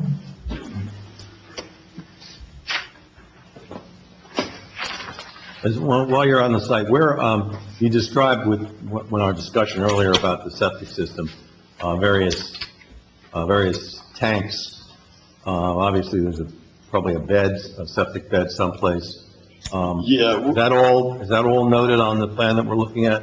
We don't show the septic system because we believe it's in this area behind, sort of behind the one-story portion, just to the west of the two-story portion. That's pretty much the grass area back there, because that's pretty much the only open space that wouldn't have been affected by these additions. So we believe it's in that area. We see no evidence of the septic system, although it goes somewhere, so, and it's not hooked to public sewer. So we believe it's in this area, which is probably in the wetland buffer area of the site. So that would, the intent is to abandon that because we don't have any information on that system. So we don't know how it would be able to handle any kind of effluent from the proposed uses. So that field would be abandoned and left in place? That'd be just left in place and abandoned, yeah. And your new system would be where on the property? So the new system, it is shown on the, our utility plan or utility grading plan, but But basically, what we're doing, we'll tie in all the existing laterals from the buildings, and there's a number of tanks just to the west of the two-story addition. This tank does have a lift, a pump in it, and because we don't want to encroach in the wetland buffer along here, along the westerly property line, we're routing it around, and then we have some additional tanks in the front. These are all underground tanks, and they're all treatment tanks. And then it gets pumped into the septic field, which is located in front of the bi-level unit. That would be a new septic And field. that would be the new septic field. And all this would be according to current codes that was designed by the South Jersey engineers. Mr. Chairman, just one question while we're on septic. Yeah, I wanted to ask both of you if you had any questions on this issue. Does the abandonment of the prior septic, is that under the jurisdiction of the Berlin County Health Department? Do they have regulations, so there needs to be a sign-off from them about that abandonment? That would be my understanding, yes. And the new- And of course, they need to approve the new septic system. Right. I assume you have to fill in the old holding tank if there is one. Yeah, if there is one, yeah. All right. And the new septic field, that will not be in the buffer zone, right? That is correct. We're outside of the wetland buffer. And there's enough space in that front yard to do that. Just shoehorned it in there, yes. I was going to say shoehorn was the operative word. Yes. Do we have a new delineation of where the wetlands are, when when is that done? We do show delineation on the plans that were submitted. I don't know if you can see it from here, but at least on this plan, we have little triangles that delineate the flags of the wetland line, and then we associate a 50-foot buffer. The application and all for the LOI and actually a transition area waiver is in the process of being submitted. I think we're almost there. I think there's another document that needs to be signed for submission. But in any case, so we're getting the determination, letter of interpretation of DEP. And then also the transition area waiver, there is some grading that's associated with the septic field that encroaches a little bit within the 50-foot buffer. And then there's also some changes to the entrance of the bi-level unit that encroaches in the buffer, because this half of the bi-level is in that buffer area. So there's a waiver that we're permitting for that also. Has that building been inspected recently, or is the condition of the building That I do not know. good? I think the owner might have to answer that question. All right. As long as we're on drainage and related issues, have you seen the May 29, 2025 memo from the Environmental Commission on drainage issues? We just got it this evening, yes. Sometime during your presentation, and I'll leave it up to you to work it in, can you deal with the 3 questions that are asked?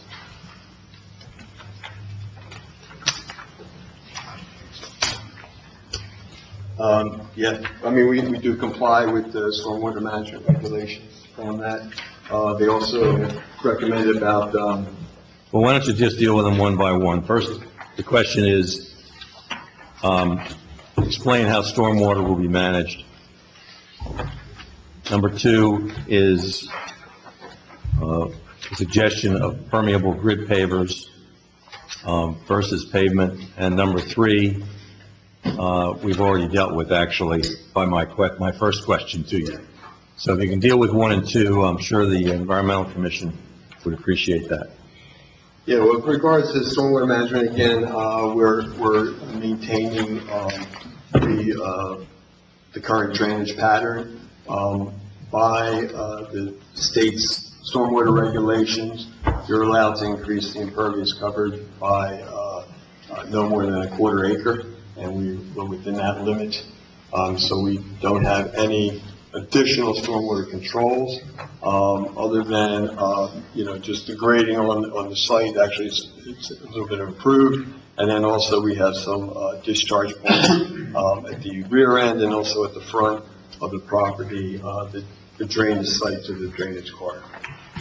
You're draining more into the wetlands, is that? So it'd be, a minimalized amount. That's why the stormwater regulations are set up the way they are. It's because, you have that quarter acre and the regulation is set up that it's a de minimis amount of increase, so it's minimal impact also.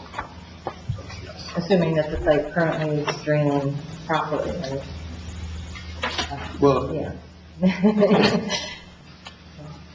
and it appears to be. Okay. Yeah, I haven't. the visits I I haven't made there. inspected the site or anything, but just, Yeah. a comment was made earlier that maybe the site already is a little bit mushy, I don't know. Yeah, I haven't. And just, Haven't since seen there's a septic field right there, draining additional things. Yeah, what we do, we've routed around that septic field with a swale area. And again, it's not taking out a lot, there's not much runoff going into those areas. Again, it's split between the front and the rear, pretty much evenly. So would there be any consideration to, instead of taking all of the spaces, having some of the spaces maybe towards the back, being the cement, so that there is some pervious surface for some of the parking as opposed to all of it being paved? Or? Well, we could consider that. If that's a requirement from the board, we could consider that. If we go that direction, our only thought would be the rear building is the medical office. And those types of pavers don't always work well in that environment, so we may want to look to distribute them perhaps somewhere else on the site. Let's hold that thought as we go through this. So, Mr. Norman, despite probably the annoying interruptions on my part, continue. We prefer to deal with the elephant in the room first. Yeah, let's complete your presentation, and then the only way to efficiently go through this is to take each of the letters and walk through them, and hopefully, we can do that. Yeah. I mean, if you want to do that now, go through the letters and address each item as we go through. No, I think you probably ought to finish your presentation. You've got to deal with architectural issues. You've got to deal with some parking issues. To the extent that you, in doing so, you answer the questions on the engineer's checklist and the planner's checklist, that's fine. This is a color aerial. And I'll mark this A2, if that's appropriate. Right. Right, you did the color right, didn't you? Color rendering is A2. Yeah, mark that while we're talking about it. What are you calling A2? So A2 is just a color rendering of a modified site plan. Okay.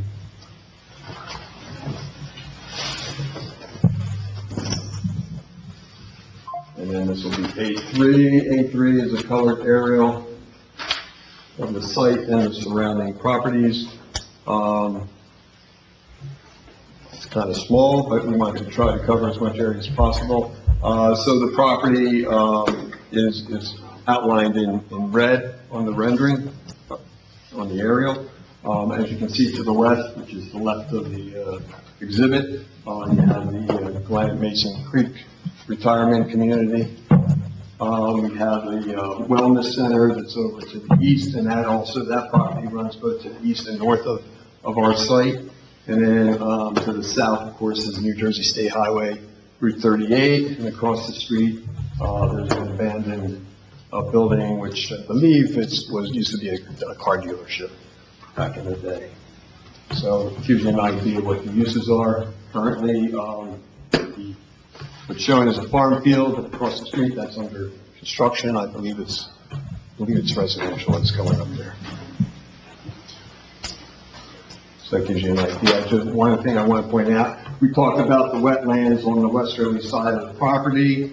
As you can see, we've got the drainage corridor that's dividing our property with the Granite Mason's development. You can see it's a substantially wooded area. It's all environmentally restricted area also. So that in itself is quite a substantial buffer between our property and the senior housing development. You did say you're applying for an LOI and permitting? That's correct. Transition area waiver and the LOI determination.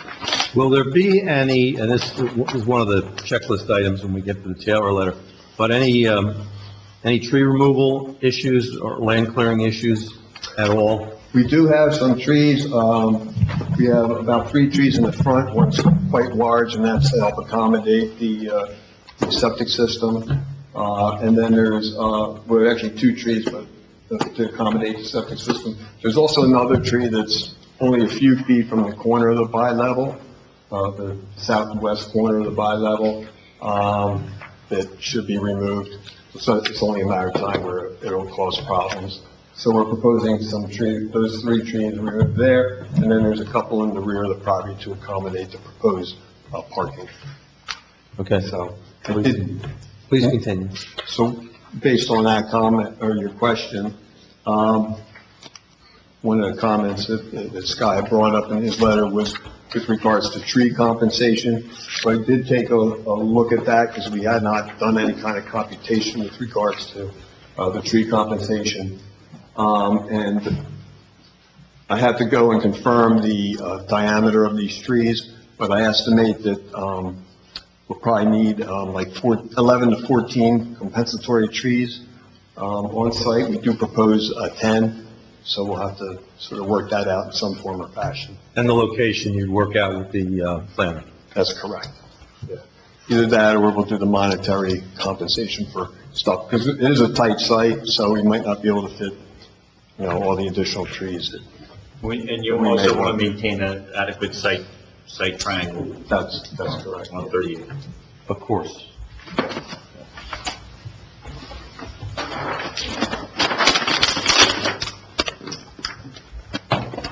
And referring to proposed, so again, the bi-level, of course, the building is shown as the existing building is the tan color. The bi-level, which would be office use.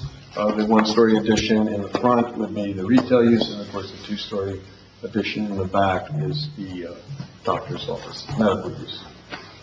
We are maintaining the entrance drives. Of course, we're improving them on our property to access the site. Again, it's a bifurcated entrance. Your ordinance requires 1 entrance for this type of frontage. We have 220-foot frontage, so your ordinance only requires 1 driveway. So we're technically proposing 2, 1 ingress and 1 egress. So we may need a waiver for that requirement. Does Highway Department have any say in that split entrance? Look, we have a traffic engineer, Mr. Brando, will provide testimony. I believe there's already been a letter of no interest from DOT. Based on Correct. permits. Okay. Yeah, and they show those driveways as they are, so they have a letter of no interest with regard to that. All right, we'll get the details of that, but go ahead. Okay. Excuse me. So, again, we're improving the site. We're proposing 34 parking spaces. 2 of those spaces will be ADA compliant, according to the ADA guidelines. We're also proposing 1 EV-ready space in the rear of the property. There was a comment in the Taylor letter, I think it was the Taylor letter, about the 3 spots. Yeah, right here. These 3 spaces, we discussed that in our pre-meeting today. We thought that if we made that employee parking, you're less likely to have, the cars will park there early and leave, and they'll be the employees, and they'll be familiar with it. It won't be customers going in and out. Yeah, there's a couple, benefits you could say with this. One, again, it's a bifurcated entrance, so you only have the 1 traffic going in, instead of a 2-way at this location, so it simplifies the maneuvers in that particular area. Also, with these 3 spaces, or even, any number of these spaces, they have quite a bit of visual, area, to check to see if there's any incoming cars, and then also cars coming into the site. There's nothing that restricts the visual maneuvers of these vehicles, so that's a benefit also. So am I hearing you say that you essentially propose to deal with the issue by dedicating those 3 spots to employee parking, so that there's even less movement between the vehicles, incoming vehicles. and then you'd have to label that as such, I suppose. Yeah, we could put We would signs. sign, we would sign. Either signs or on the pavement itself, whatever. We could do either or both. Whatever is the Hainesport way of doing things. Well, it's the best way, is what we want. All right, continue, please. So with the parking, and of course, the site has, to make the site a viable site as far as its use, because of the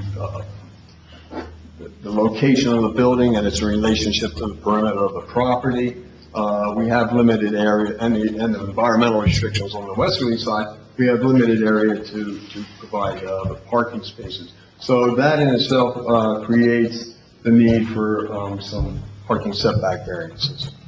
And what we have is, your ordinance requires a 20-foot parking setback for the rear and the side, and we are proposing 4 foot along the side and 5 foot along the rear. So that's a variance that we're requesting. Also, your ordinance requires the parking to be curbed. And most of it is curbed. We have curbing around the building, curbing around most of the perimeter. However, along the easterly side, we didn't propose any curbing. We have wheel stops along there. And the purpose of that is because, as I indicated before, the adjoining property to the west, the wellness center, to the east, drains in that location. Their yard area drains toward the site. And if we put curbing, it'll stop the water from going through our site, stormwater runoff going through our site. So instead of creating like a potential ponding condition, we just have the pavement set so that it can flow the way it flows now, which is splitting between the rear and the front of our property. All right, that shrubbery along Route 38, any site triangle issues with that? I did take a look at that. That's existing, I assume that's existing shrubberies. No, what we show on this plan is all proposed. Is it I proposed? think that's the compensatory for the trees that are going to be removed. Yeah, so we proposed some street trees, like you said, there's some shrubbery in this area. Some of these do encroach on the site triangle. I did run that site triangle today, so we can move those, we can adjust the landscaping to be out. It doesn't encroach by much. The site triangle comes through and it goes down like 530 feet. Right. But all that frontage shrubbery, you're willing to work with the planner to get it right? Yeah, I think there's also some additional comment about maybe adding more shrubbery or making it more intense in that area. So we do have to, we are a little, it does get a little confined because again, we have some of those structures for the septic system in this area too, but I think we can make the adjustments so that we accommodate both the site distance and those utility structures. Where do you have your handicap parking? So the handicap parking is along the easterly side parking, so it kind of gives, general, sort of a general location so they can hatch, So they can, crosswalk, whether they're going to the medical or retail or even the office. So kind of general area. And then, of course, the EV space we show in the back. Okay. The other item, at least with regards to parking, but also, let's just talk about the dumpster. We're proposing a large dumpster area for both trash and recyclables. The planner's comment had some comments with regard to that and the structure. That's correct. We're proposing solid PVC vinyl fence around it, and then the swing doors are also, swing gates rather, are also PVC vinyl that are mounted on metal framing. Yeah, the planner, this board has found that kind of structure to be problematic because it doesn't have a durability and looks quickly fairly shabby. And UVs break down the plastic, and it's much better in the board's experience to have a masonry type structure with a sturdier gate. Okay, yeah, well, yeah, my experience has been in the ones that I've designed, that they hold up pretty well. Also, they're easier to maintain, so if for some reason it gets damaged, you can, you're just putting a new fencing up. It's easier and more cost effective. Also, it's in a remote location, so it's behind any visual from the building. And then as we referred back to the overall area, as you can see, it's well buffered. The dumpster location would be in this northwest corner. And of course, you can see it's well screened as it is. And the PVC line, it's your typical, like residential type of fencing. So that tends to hold up pretty well. Mr. Norman, I hear the argument, but I think the board might see it differently. Well, So it's up to you. that's fine. That's everyone's prerogative, yes, correct. So to sort of get back to the dumpster enclosure, there is of course, a 50-foot buffer along the westerly property line. That dumpster most of that dumpster does encroach in that area. And then, part of the little corner of the parking spot, the last parking spot in the rear, that also encroaches in that buffer area. And that buffer area is associated with being next to a residential zone. And of course, the land at Mason's Creek is in a residential zone. So we have those encroachments there. However, getting back to the fact that you have that large drainage corridor, and that's about a minimum of 400 feet across that heavily wooded area. So, All right. Getting back to the trash container, the planner also suggested, and in his letter, he offers dates or times for restricted trash pickup. 7 to 7? I don't have his letter memorized, but whatever is in his letter is what. That's reasonable, given the residential community, no one wants to hear the truck beeping early in the morning. Exactly, and Or late at night. there's a similar time restrictions on delivery trucks to the extent that there are, other than maybe a UPS truck coming in now. Are you willing to accept the parameters offered Yes. by the planner Yes. in that regard? All right, and then let me go back to the trash compactor, or the trash receptacle. yes. The planner's suggestion, is masonry with a better level, better heavy-duty gate. Are you prepared to accept that suggestion? Well, yes. Thank you. Okay. All right, please continue. Okay.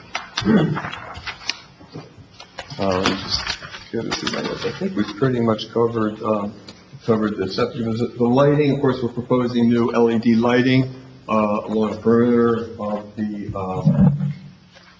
parking lot.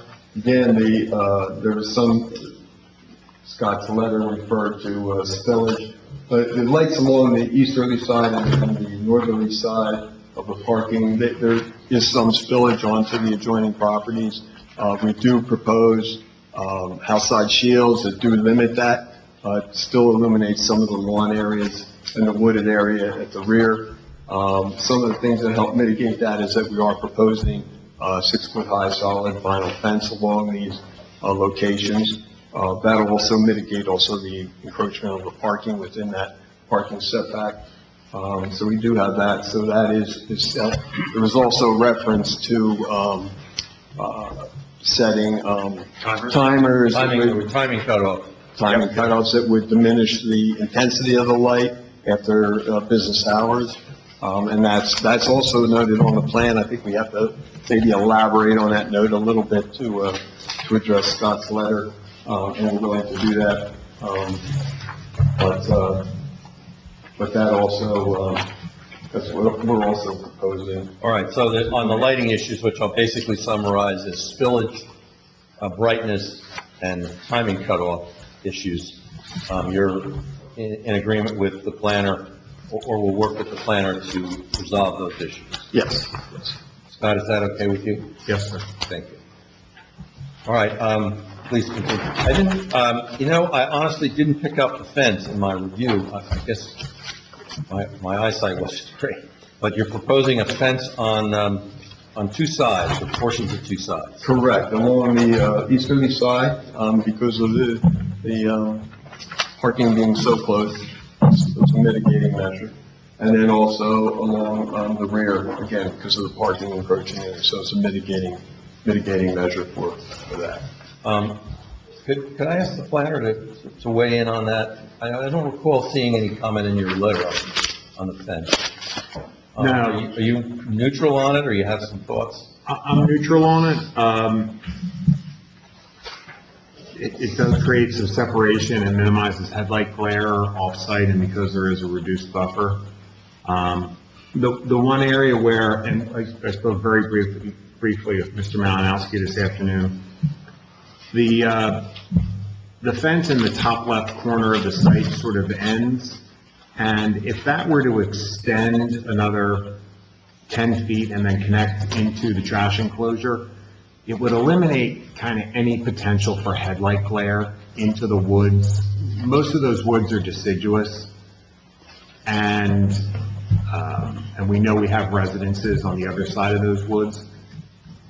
We may be able to eliminate any need for additional landscaping in there if that fence, Mark, maybe you can sort of point that out. Yeah, the fencing we had, and of course, at the end of the parking lot, of course, here's the dumpster location, so. We're proposing stakes at the property corner?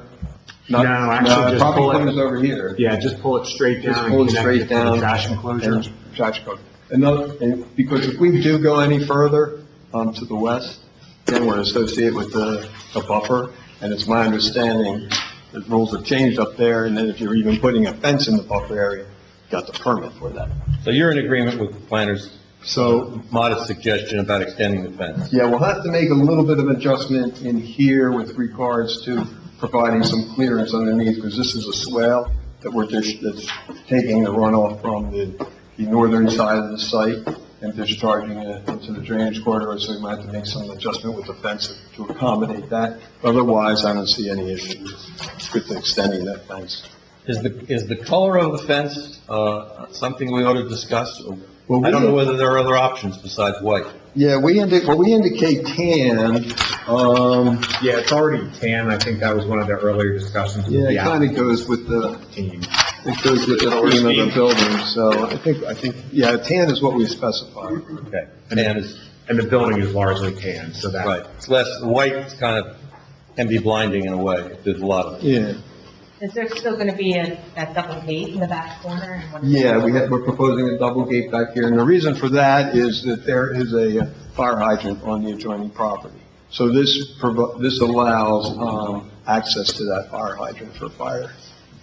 Do we have fire department compliance issues with the lock or anything, or is it not locked? It'll be, yeah, I don't think, we're not really proposing a lock. If we do, we would need a Knox box, and we would provide that, for the fire department. And would that gate be the fencing material? That's correct, it'd be the solid. Fencing material? Be the solid PVC fence and just be a gate. Yeah, Okay. double swing gate. All right. I'm sorry to sidetrack you on the fence issue, but we got a lot of things cleared up in the process. Yeah, no, that's fine. Not sure if I did kind of lose track. Oh, take I your time. apologize for that. I think I pretty much covered, Norman, you have your architect here too? what I wanted to cover. Yeah. We talked about the landscaping already. What about there's a little shed here? Oh, yes, and one of there's two items that were mentioned in Scott's letter, is this square here. Concrete pad and the shed next to it. Yeah, this is an existing shed, which, the applicant has no problem removing. This is a concrete pad for the exit door. It's a bi-level, unit, so that's the, lower level, there's an exit, there's a sliding door. The old patio. So it's the patio, yes, essentially. So that, we're proposing that to remain, that might even be required by code, actually. building code, so that's the remaining. Okay. All right, if that's it, thank you, and let's move on to the architect. Okay, Michael? Come on up. So, raise your right hand, please. You swear or affirm the testimony you give to be the truth, whole truth, nothing but the truth. I do so swear. Okay, Michael, you brought your architectural exhibit? Yes. You heard some of the questioning concerning the architectural modifications, particularly with regard to the former residential parcel. Can you talk about what type of modifications you made? I think the whole point of this project is to take a property that, is a sort of problem that has been for a number of years in your community, and with a modest investment, create something that really, brings value to the community and everything around it. The existing economic conditions are not such that a tremendous amount of investment is, going to produce a income-producing project for the owner. So the project leaves in place all the existing buildings, and so there's no demolition. There are no demolition costs.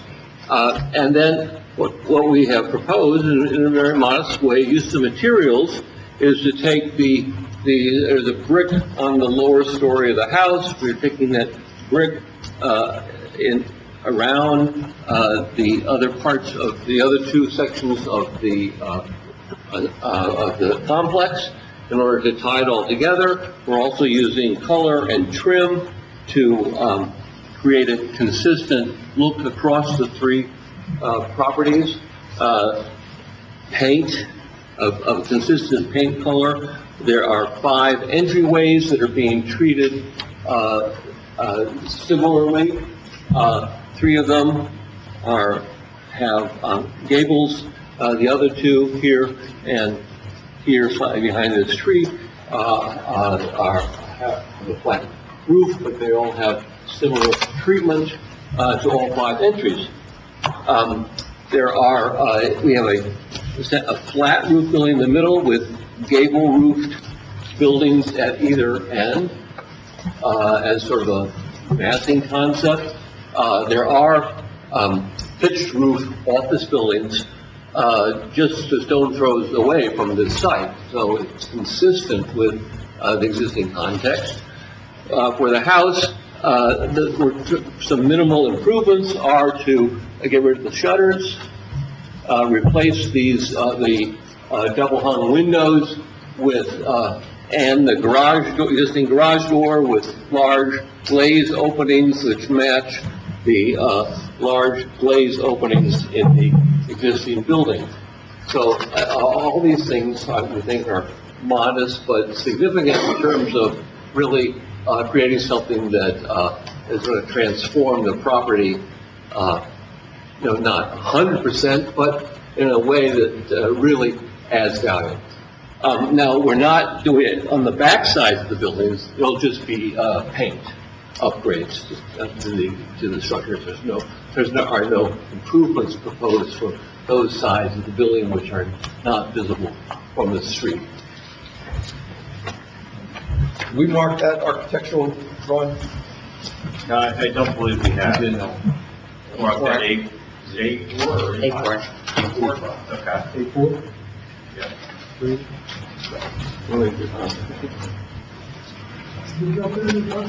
You sure can.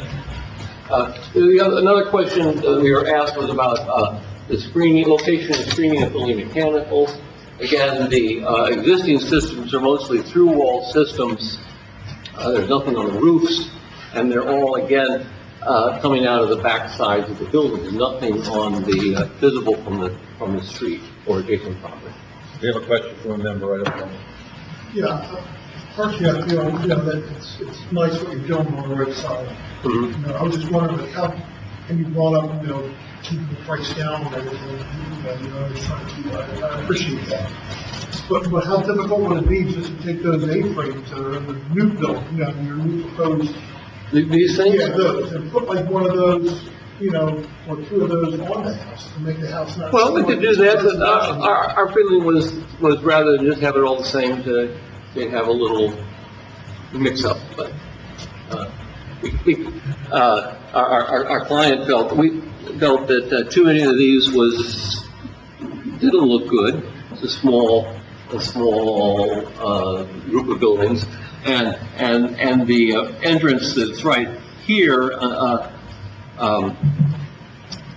intentionally was made not to look like the three main entrances, and so the idea was that one looked like that one.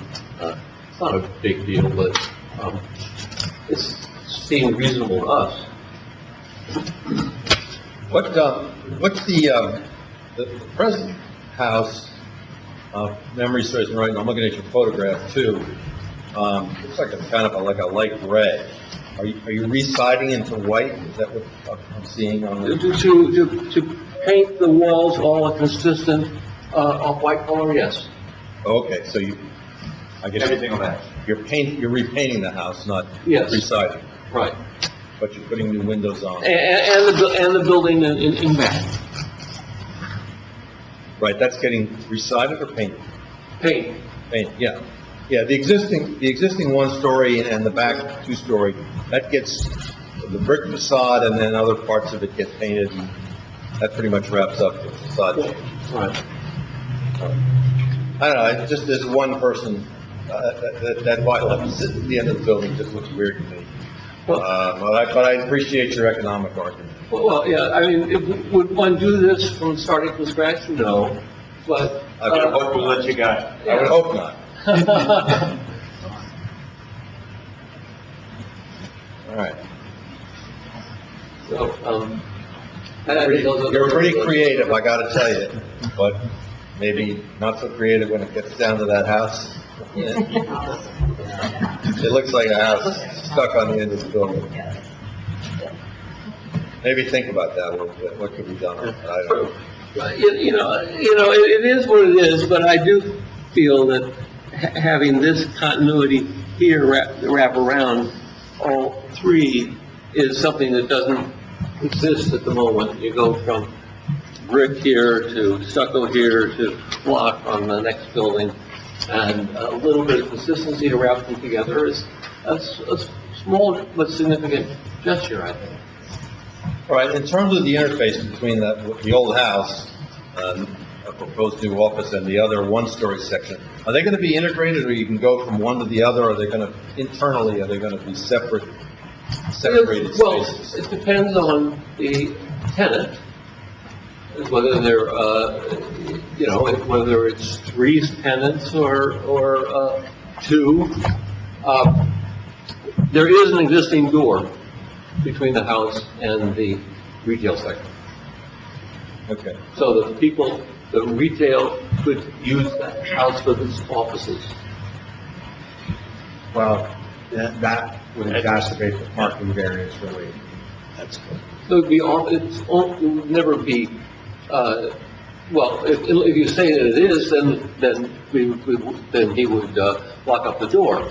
But And I don't know that there can't be a door for emergency access or some other reason, but the prior house needs to be dedicated to office as a principal use for the parking requirement.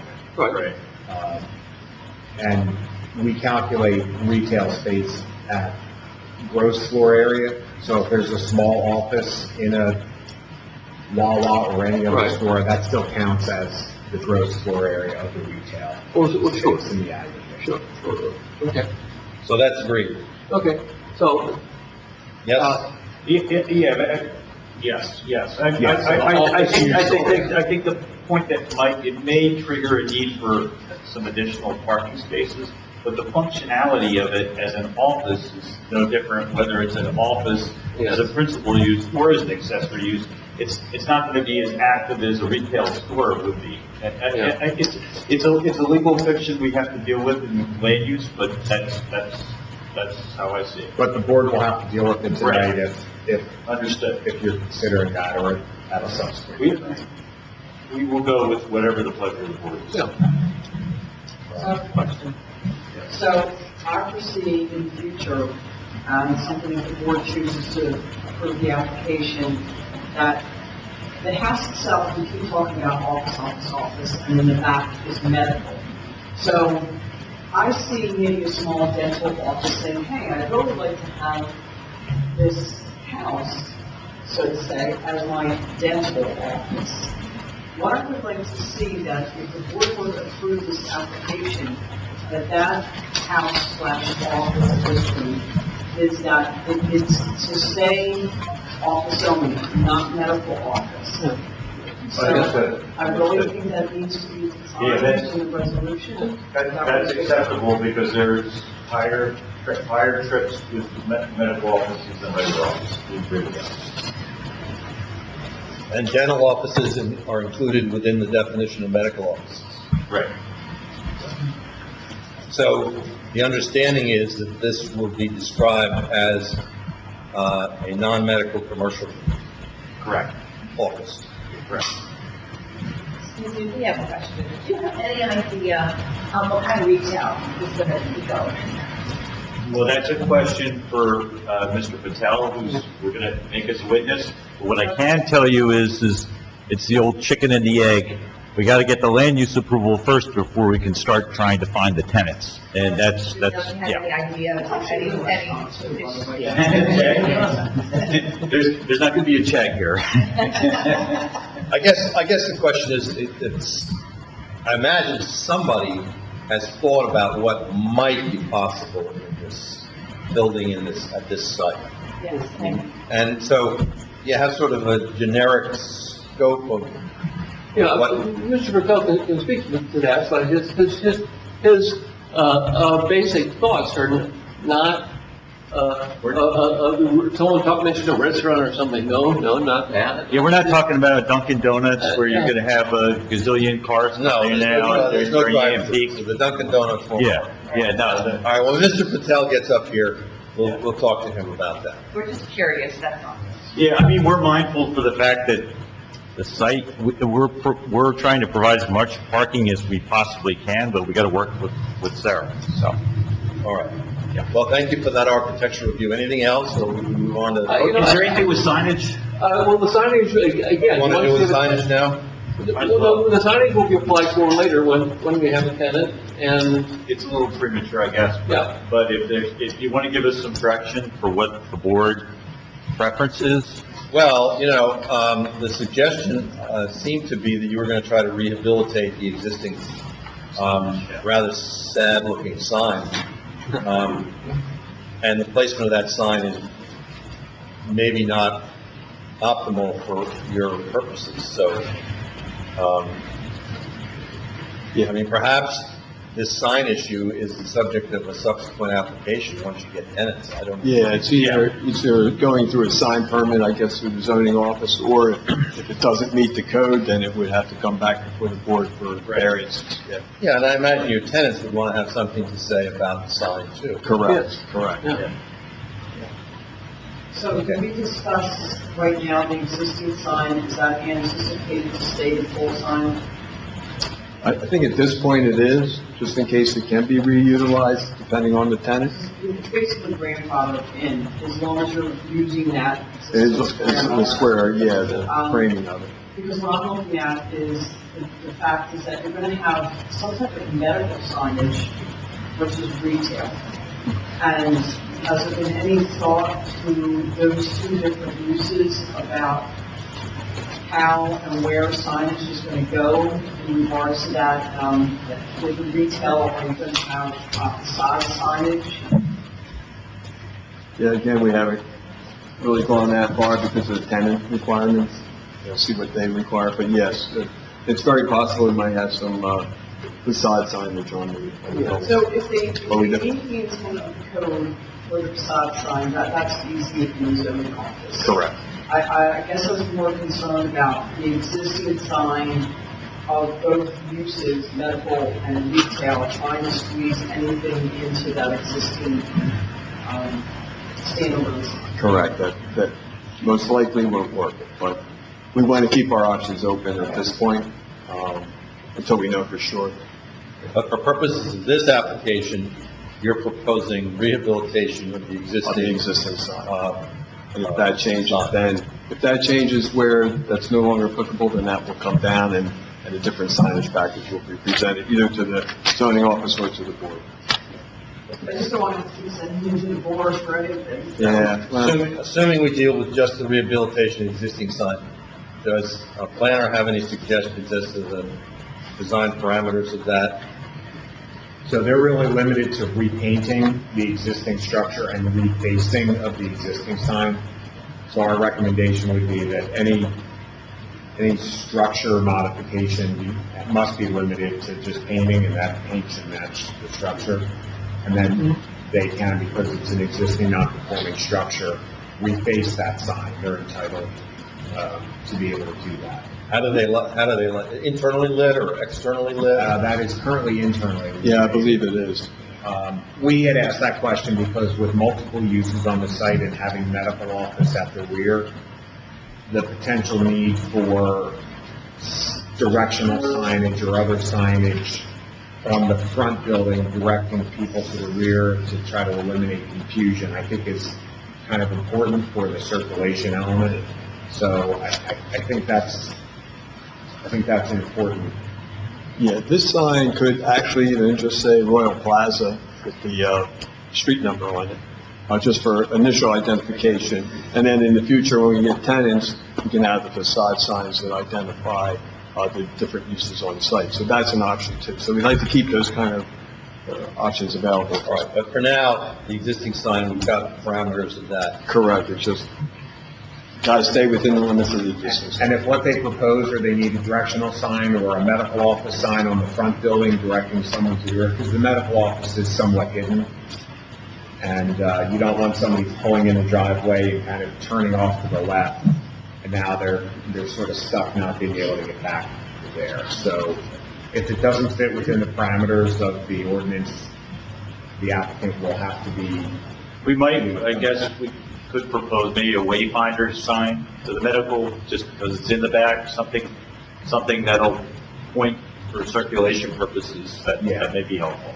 And depending what, I mean, if the board is happy, that could just be deferred to a future zoning permit or variance application if necessary. If for some reason the board doesn't feel comfortable with any other issues tonight, and this gets carried a month or two, the applicant may want to consider that and give some thought to that, so it could all be done at the same time. But I think either way works. Yeah, I mean, unless the board member has a strenuous objection, my suggestion is stick with the existing sign for today. Everything else is way too hypothetical. Yeah. Yes. So you get some tenant information. Right. But then you're gonna have to come back in with the sign application, variances if you need it. Yep. Correct. But then they can do that as a package deal. Right. Not one by one. Correct. All right, anything else on the architectural issue? I think that's it, unless there are questions. I had one last comment, and that I wasn't sure I heard in an earlier discussion about septic systems, that the building to the east of this building has a septic system designed by the same fellow who designed our septic system, and the leaching field is in front of that building just as it is in front of our building. So we're actually only replicating an existing condition at this location, which it only exists because of the distance to the main. So does the wetlands delineation, does that determine anything about your septic location? We have to stay out of the... We're outside of, yes, it does, to answer your question, If so it's we are outside. changes, why are you not giving anything possible yet to the Brooklyn County Health Department? You don't have anything from the DEP yet? No, those applications have, again, been waiting for the number one board here to give their blessing before we go through those processes. All right, well, thank you for that additional piece of information on the septic system. Anything more, council, on the architectural side, or can we move to, we have a traffic engineer? Ready to move. Mr. Chairman, I just have a couple for the architect. Yes, sorry to cut you off. That's all right. So, Mr. Yoderberg, the medical office building.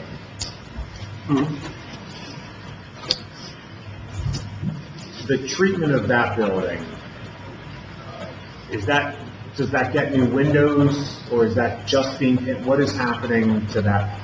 It's not getting a new windows, it's just getting paint.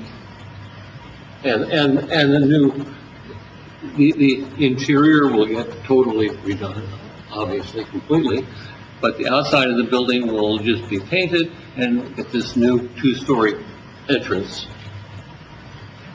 So that two-story entrance that we're looking at there on the rendering, you're going to be doing that brickwork and that small gable element to that rear building. Yes. And then the balance of that building will just receive paint. Yes.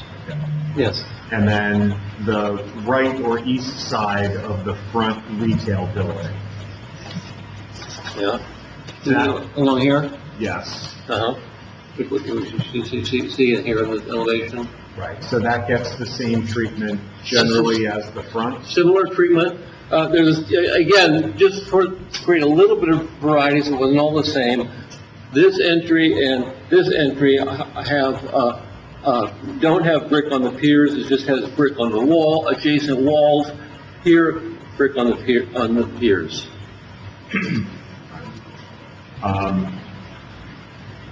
Thirdly, when we were reviewing this and trying to find some strategic way to make the bi-level look less residential, we had actually sketched on our, the submission that we had exactly what Mr. Murphy had indicated of the possibility of taking one of those gable entrances and introducing that element. I think it's still distinctive enough that everybody will realize that's a separate building, but I think either carrying brick columns or doing something at that entrance.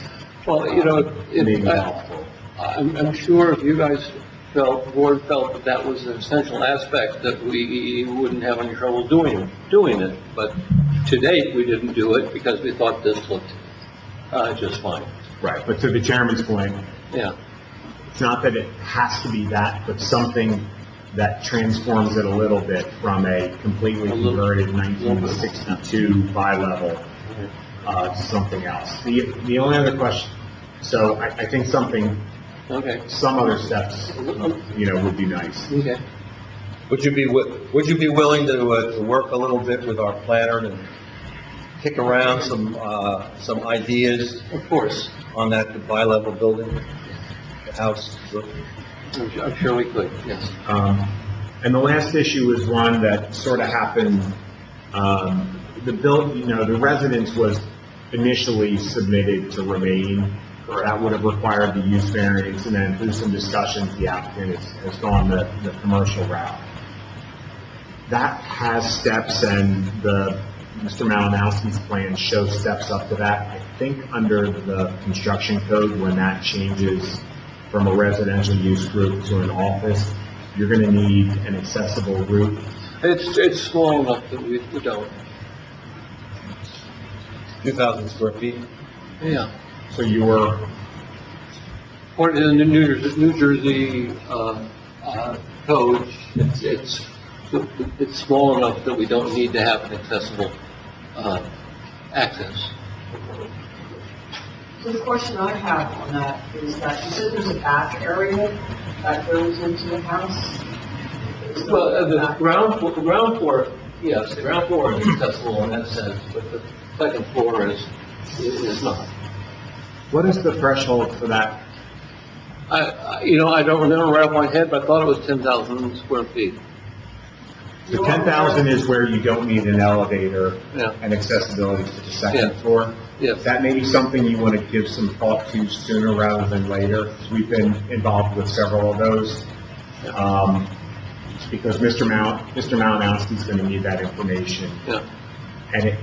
And because of the nature of it being a bi-level, you not only need to get to the door, but you need to get to one floor for accessibility. So you may end up either being in a cut situation to get to the ground floor or all the way to the uppermost floor, either of which has some issues. But I think...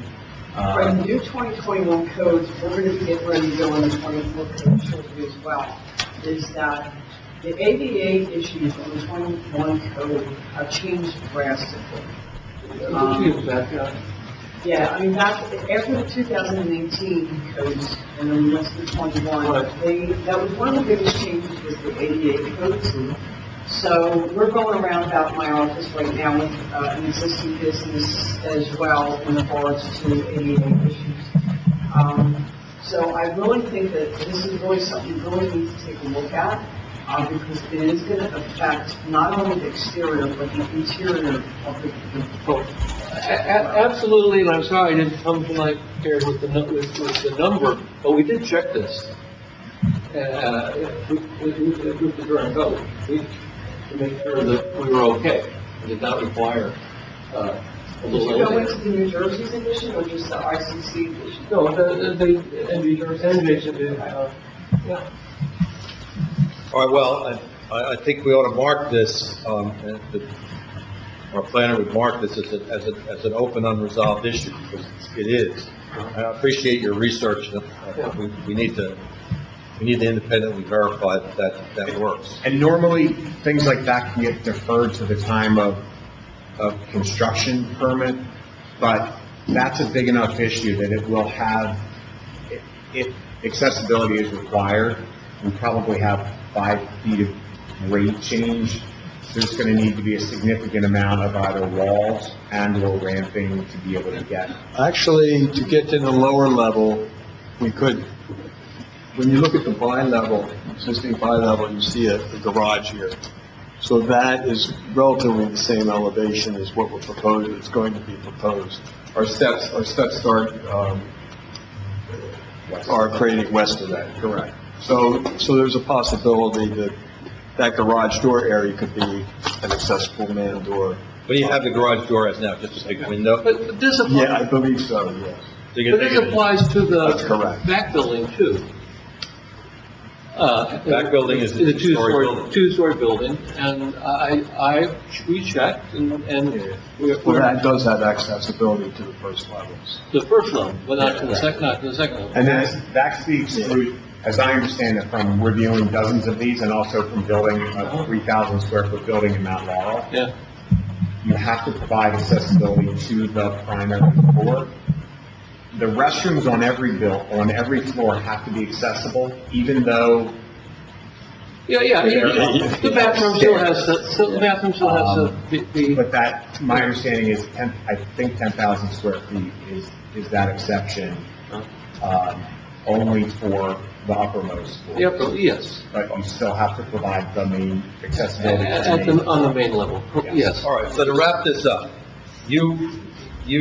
and what I'm hearing is you'll agree to work with our code official and the planner to come up with a resolution that meets any applicable codes for the back building as well as the Y level for handicap accessible issues. Yes. Okay.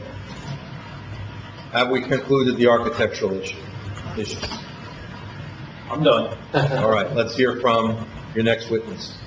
Okay, Mr. Miranda. Yes, Have you testified before this board previously? I have, but it's been a while. Sir, raise your right hand, please. You swear the testimony you give will be the truth, whole truth, nothing but the truth. I do. Mr. Miranda, give us 30 seconds on your background, please. Sure. My name is Andrew Ferranda. I'm with Shropshire Associates. I'm a partner at the firm, traffic engineer, also a certified PTOE, which is a higher certification in the traffic engineering field. I've been a licensed engineer for over 25 years. I'm a licensed engineer in New Jersey, good standing currently. I review traffic for other boards, Cranberry Township, Exit 8A, Freehold Township, Monmouth County, and again, I've appeared before over 150 boards throughout the state, zoning board, planning board, and also being qualified in the Superior Court for traffic testing. Thank you. We'll accept you as an expert for purposes of your testimony. Thank you. Okay, DOT, letter of no interest. We have a letter of no interest. We applied to the DOT stating exactly what we're doing at this site. We are not changing the driveways. We're keeping the 2 driveways. Where the building's size isn't changing.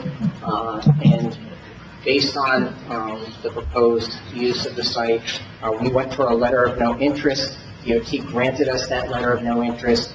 The site to the DOT is a non-conforming site, based on the frontage of the site, based on the size of the site, based on adjacent driveways. By non-conforming, what does that mean? It means that DOT puts a trip limitation. It just doesn't say you're fine, you can have unlimited trips. Typically, you can size a use on the site based on the conformance of the lot. In this case, the conformance of the lot says we're limited to just over 140, I think it's 148 trips for the site during peak periods. That would be the AM, PM, and Saturday peak periods. Traffic engineering, those are the peak hours that we evaluate traffic, morning commuter peak, afternoon commuter peak, and Saturday commuter peak. Morning is between 7 and 9, afternoon between 4 and 6, and on a Saturday it's typically between 11 and 2. We find the highest hour. We determine the peak traffic that will travel to the site, trips in and out. And then we base that on the ITE, Institute of Transportation Engineers, Traffic Engineer Bible. They go study sites, count trips in and out of sites. They compile it, put it into information for many sites, many sizes. Then we use that data to get the peak trips for a site of similar size and similar use.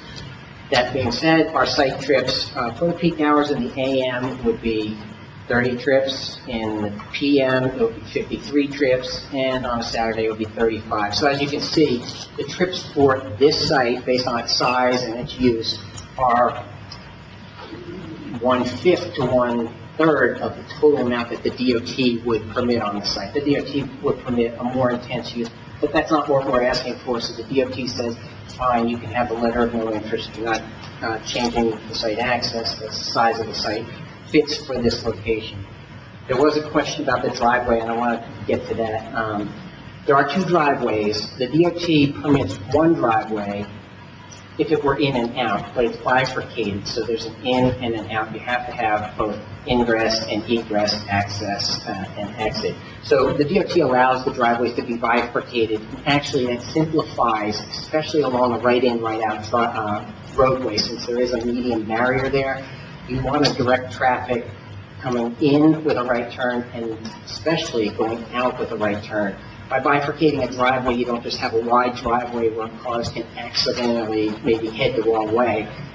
In this case, we can actually help the cars by not changing the driveway and allowing that in and out and signing and directing the traffic to make that right turn. Again, those who come to the site on a regular basis, medical office, frequenting the retail would understand that, but if somebody comes to the site, this type of driveway helps direct traffic to the right in, right out situation. There was a question about the first couple of parking spaces at the entrance. There's 40 feet between the fog line, the shoulder line of the roadway, the travel way, and the first two parking spaces. So there's some room for a car to pull in. Notice that there's a vehicle, and I understand you're coming in off of 38, it's a higher speed road, you want some time to slow down. Well, again, a vehicle's naturally going to slow down as it enters a site.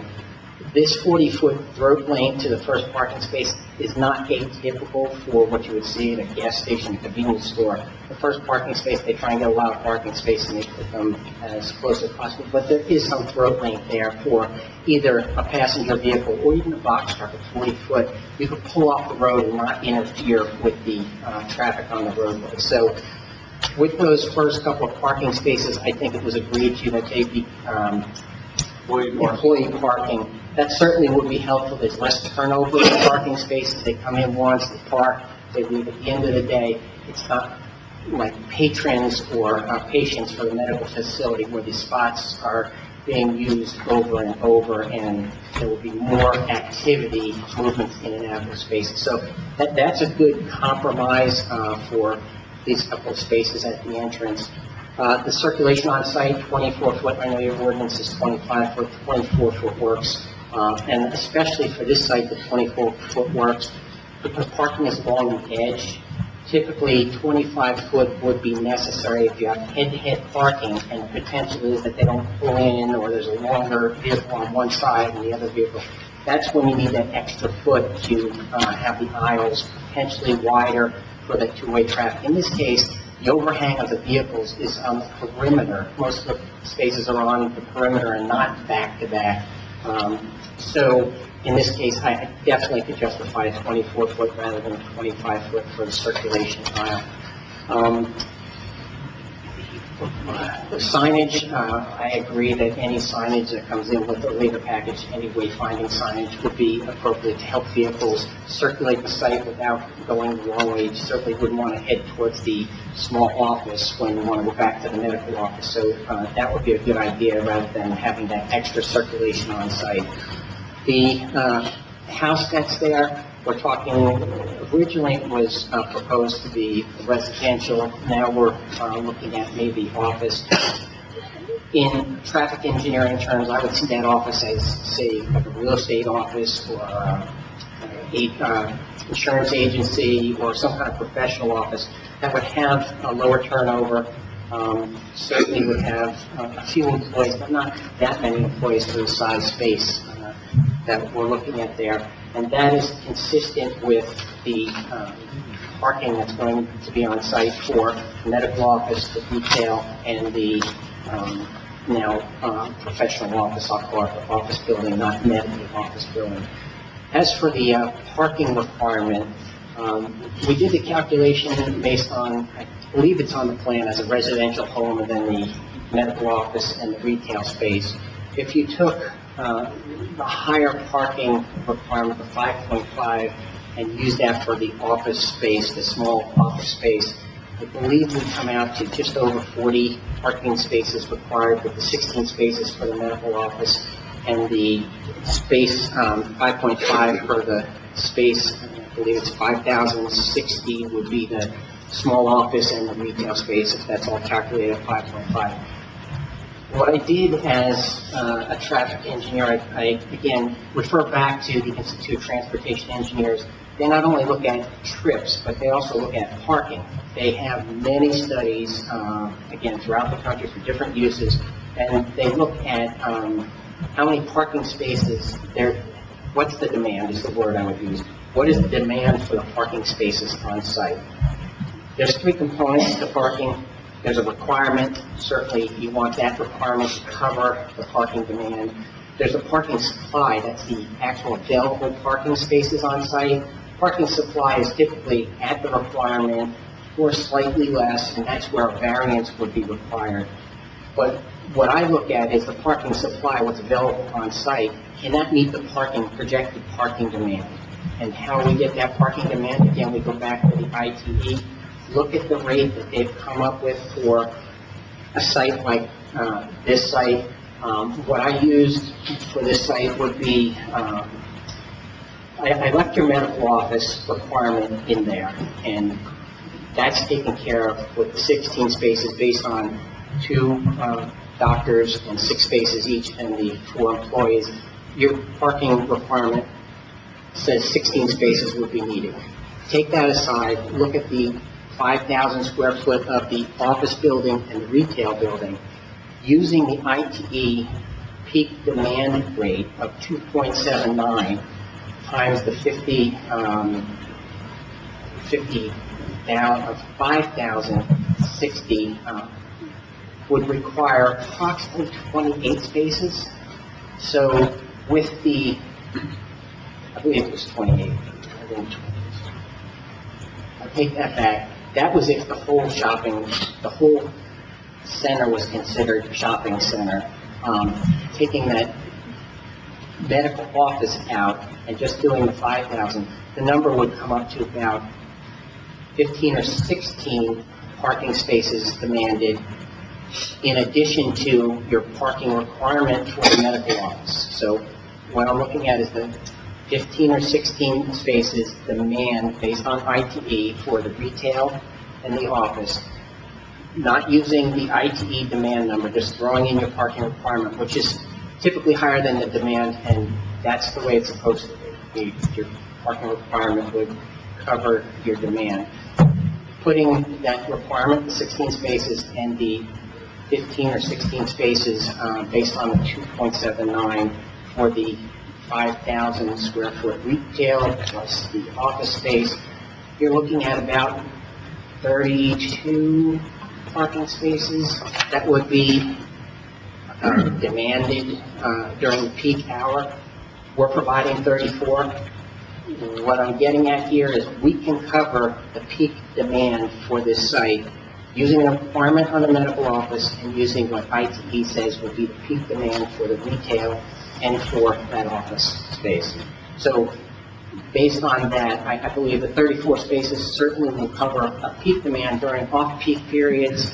The site will have plenty of parking, and in addition, there's shared parking components to this. A retail site typically has its peak in the afternoon or the evening when people get out of work and they want to stop by. The medical office will typically have its peak earlier in the day, not when the retail is up and operational at its highest use. So in that sense, it's a smaller site, so it's less of a shared condition there. But I just want to give the board that extra component that the medical office will be used throughout the day. It's metered by the appointments that doctors make, so it's not like an uncontrolled, all of a sudden there's 10 vehicles showing up to the doctor's office. That's metered, and that's one component of medical offices. Even though they get more trips turned over, they're certainly metered. But that's through the day, and then the retail would be used more during a weekend or an evening. And there's kind of an offset with the medical office and when you expect the retail to be used. Typically, again, more on that evening, 4 to 6, later afternoon, or on a weekend between, say, 11 and 2. So that being said, I think it's our parking provision of 34 spaces makes sense for this site. And I know there was some discussion about keeping the gravel and making as much impervious parking. We certainly don't want to pave something that we don't need and don't feel there's demand for on the site. Thank you. Questions from professionals on this parking space variance issue? I have a question. Sure. Because I live behind the medical center. So I see a lot of seniors come in on the example thing. I think it's Sencon is the small bus that take a lot of these medical business things that have gone along. Was that in the parking, like in coming in, dropping them off, turning around, and This is a small medical office, a doctor's office, small, 5,000 square feet. I guess that's large enough for a couple of people to be brought by a bus or a taxi. I don't know that it would be a large bus. It might be a van. It might be. Yeah, they're just, and again, I see them behind my house all the time dropping them off. The county link. Yeah, it's the county type bus. I understand the one that. That may actually be better because they're all coming into one van as opposed to individual cars. I was just wondering. Reduces trips and reduces parking, but that aside, I understand what you're getting at. Will it work on site? Certainly a box truck will work on site, a UPS truck, a FedEx truck, an Amazon truck, they will work on site. This type of delivery bus, and I know what you're talking about, it's a van, extended van with the seats in it.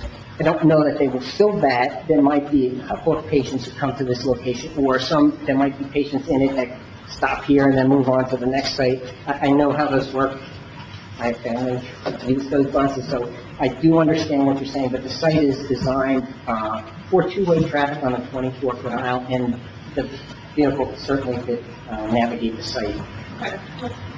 All right, I want to take about a 2-minute break, but I want to wrap up this traffic engineer issue. So any other board member questions on the traffic issue? The only thing I have is, we put employee-only signs for those first 3 spots. The parking space. Yeah, that would be fine, to put the employee. You can also put designations on the pavement, some markings that indicate that it's for employees. That's certainly something that we can do. Scott, anything? The only comment, just very briefly, and I spoke with Mr. Malinowski or Mr. Norwood about this today. If the board has any concerns, and I don't have any real questions, and sort of agree with some of that time and potential for shared parking analyses that Mr. Ferranda has. If the board has any concerns, we've done this with some other boards, that the board could potentially grant that variance, but with the condition that if any point in the future, the township determines that there's inadequate parking, that the applicant will be required to return to the town administratively or the board to remedy that, because it could end up meaning valet parking. We don't have a safety valve at this site. If there aren't enough spaces, we have Route 38, but a condition to that effect might be able to then open up a discussion of maybe some of the medical office timing of how the patients are not overlapped can get worked through. But I don't have any real issues with the deviation that the board may want to consider that kind of condition as a safety net in case we do get a very successful retail franchise. We should hope we get almost the parking problem. Mr. Norman, are you agreeable to that condition? Is your client agreeable? Yeah, I guess I'm a little bit concerned. I understand the principle and agree with the principle, but we don't want to reduce the marketability of the site to someone that is got to move in, but they're subject to all kinds of, may have to, I don't know what kind of changes you have to do to accommodate. All right, well, let's do this. Let's take a 5-minute break. Sure. Maybe you can talk to your client about that subject. Sure. And report back to us after the 5-minute break. Yes. All right, let's break. 10 after 9, 5 minutes. Traffic issues? Yes. You're going to call, Mr. Patel. Mr. Patel. Mr. Patel, come on up and be sworn, please. And Mr. Patel is not going to answer many of my questions, probably more of your questions. Well, you'll start with them. Okay, Mr. Patel. Patel, do you swear or affirm the testimony you give will be the truth, whole truth, nothing but the truth? Yes, I do. Okay, are you the principal of the applicant Royal Plaza Group and the owner of this property at 1285 Route 38? Yes. Okay, and when did you acquire the property? In September 2023. Okay, and do you have any proposed tenants currently? No, I haven't. Okay. And is it really a function of you need to get your land use approval of what your mix of for uses are before you can pursue tenants? Yes. Okay. That's pretty much, that's all, the only questions I have for them. My other professionals did such a good job, but it's really your questions for my client. All right, Mr. Patel, one of the board members, and I don't want to jump in and take the question away from her, but she had inquired generally as to tenants you might be looking for, ideal tenants, hypothetical tenants, things you have in mind, even if you don't have them under any kind of agreement at this point. Well, actually, I purchased the property for myself, actually, to use for the wedding decoration, the event decoration. In the beginning, but I got another bigger property, what I looking for it, so I could. He found another site So for his now, principal business. I just gonna try to rent it, this property, instead of it. All right, all right. And hopefully, medical use or the retail people. Okay. Board members, questions of Mr. Patel? Seeing none? Professionals? Questions of Mr. Patel? You said you bought it when? 2023. 2023 September. September what year? 2023. 23? Yep. Thank you. All right, well, thank you, Mr. Patel. Thank you. Mr. Norman, I'm trying to find a way to do this efficiently. We've got the Taylor Group design letter, April 29th. We've got the Alimo letter, May 28th. What I'd like to do is go through them, and I think I can do this fairly rapidly, because we've either covered most of the things, or I think most of the remaining, if not all of the remaining, are pretty routine kind of stuff that I would expect we'd come to an agreement on pretty quickly. Can we do that? Yeah. Let's take the Alimo letter first. And we'll start on page 3 and just go through the numbered paragraphs. First, under page 2, I'm sorry, under site plan. Here, I'm trying Number- to find it, so I know what I... Tell me when you're caught up.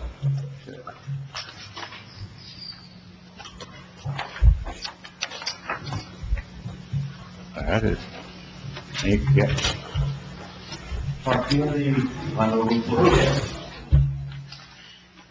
And you can stand up here because probably... I was going to say, the two of you should share the podium as we go over these things, because I want to do it one by one. Number one, under site plan, we don't need to address. Number two, parking, I think we have resolved that, and please, Ryan, jump in on this. I think we've resolved that with the parking space and the testimony from the planner and, from the traffic engineer and Mr. Malinowski. Agreed? Yes. Okay.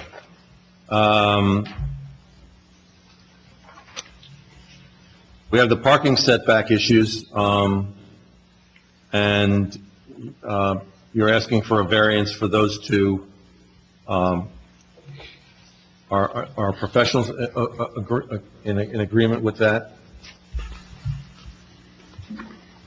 No exception. And just for the record, for purposes of the record, these variances are justified based on undue hardship? Yeah, it's based on the existing current. There's existing conditions in the limited area of development. Yes. All right, number 4, our waiver requested for the drives to Route 38. You provided testimony with regard to that, and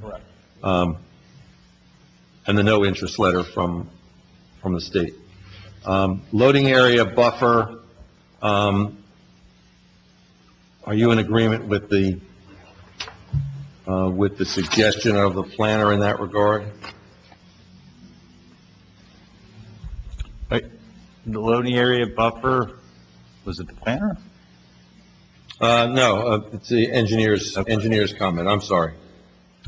Yeah, I think he's talking about the 25-foot green area along the highway.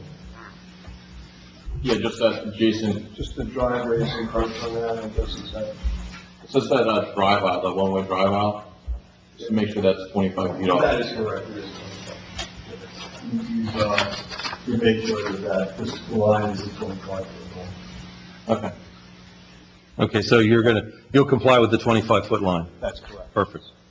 Parking curbing, you seek a waiver on that, you've explained the curbing, curb stops in lieu of curbing, and the drainage justification for that. Was the drainage. Right. Are the professionals, Ryan, are you accepting of that Yep, yes, I am. explanation for the curb stops? Okay. Can I jump in right there? Yes. And if a board member has a question on these, as I go through them, please jump in. Yeah, through this whole process, I noticed that someone did comment about drainage coming from the other property. And I brought that up earlier about the whole property being kind of a little bit wet over the years. And, so that eastern side of the property, where there's going to be just the stops and no curbing. Correct. What, the elevation that's there now compared to the finished elevation on that eastern perimeter? Correct. What's that difference going to be? Well, we're matching that for the most part along here to keep that. That's why we're not putting the curb. The curb elevated that elevation 6 inches, official 6 inches.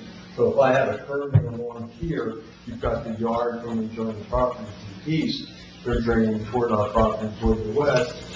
That curb will stop the runoff, the stormwater runoff from the adjoining property. So that's why we're asking for a waiver just in this location for the curbing. And what I've said is I've set these elevations pretty much at grade. There might be a little difference in elevation here, but then I have a swell around to accommodate that grade change. But the challenge was in order to match this grade and get everything over to here to keep the current.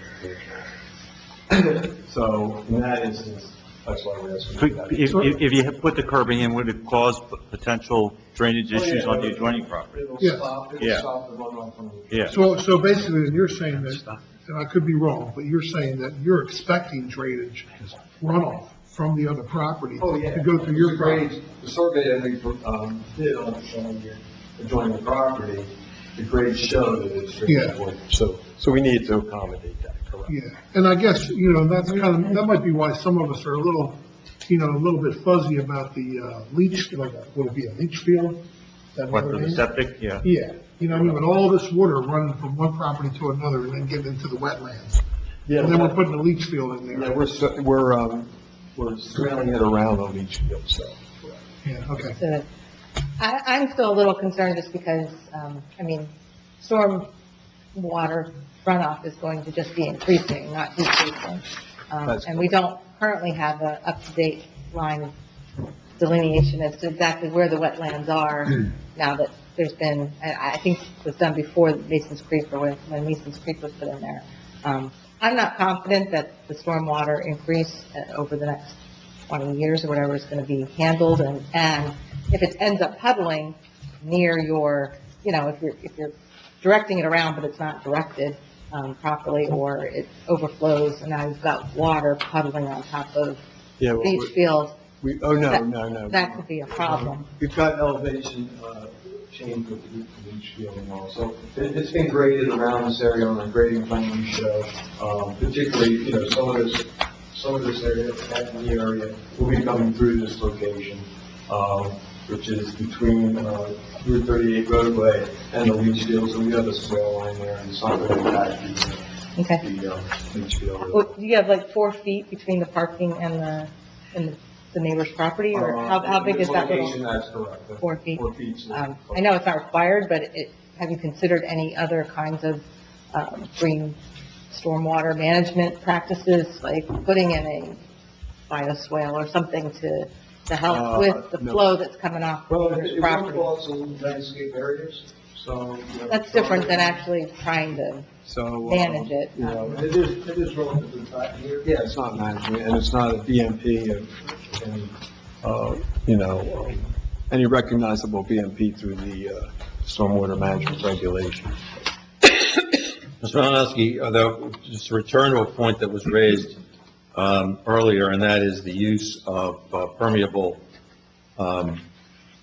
pavers or other permeable parking surfaces to help recharge the stormwater.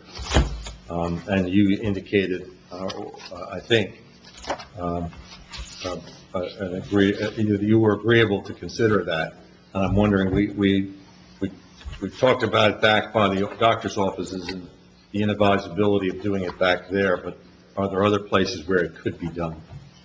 And Mr. Chairman, I just looked at where that entrance is. The entrance to the medical office is actually in the bottom right-hand corner of that rear building. So maybe in that back, those are probably the least frequent to be used. And maybe if the doctor makes their employees and the doctors park there, it's lower turnover. So if 4 or 6 of those spaces were going to be converted, it may actually make more sense in that location.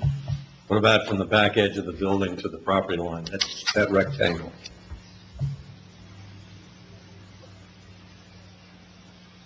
Basically said, yeah, everything.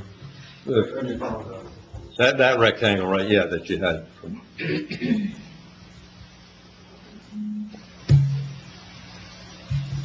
I mean, we can do, this is rather expensive, but we can do permeable paving. Not permeable pavement, but you grow grass or whatever in between them. It's I don't know what the actual term is for them, but it looks like cement block. Yeah, like a hexagon block. It basically allows the The water. problem with that is identifying the parking spaces, the limits of the parking spaces. I think they have some things, a different kind of thing that you put in where the spaces are, but. You have to be careful with them, because my husband is handicapped, and believe me, a man in a wheelchair or somebody using a walker, when you have them in any of the medical areas, like that kind, even when you have concrete that sinks a little or anything like that, that becomes a real problem in a medical area. If anything, maybe more so on the retail, but we have seen this even in our construction offices where we have them for those reasons, meaning allowing the water to go through. The problem is that if depending upon the dirt and everything else that's on the site, through the years, they sink. And it becomes an issue in regards to parking or if you're having trucks pull on them. As good as idea, and I appreciate that because the fact is that, yes, the water needs to be flowing and that, but we have to think because of the use, how that's going to pertain to the medical back area or even the front. That's just my opinion. I don't know what my professionals think. All right, well, this is the Environmental Commission's suggestion, so I'm going to lean back on the Environmental Commission to make a call on a preference on this, given the two arguments we've just heard. Yeah, I mean, I'm just not confident that the water is being considered enough for being so close to wetlands. Yeah, we took a lot of effort on And although you're only not paving over more than a quarter acre, you're significantly increasing the amount of impervious surface on this particular site. And, I forget what the number is, but it's from 35% to 53%. But percentage-wise, you look at this property and it's paved and it's a lot of impervious surface on this property. The difficulty I have with percentages sometimes is like 5% of, 100 acres. Oh, I understand is a lot percentages. more I'm just looking at the picture. 50% of- I'm just looking at the picture and it's currently not, paved. It's gravel, which I know gets compacted, but I don't think that property got a lot of use. I mean, it looked like it was always going out of business.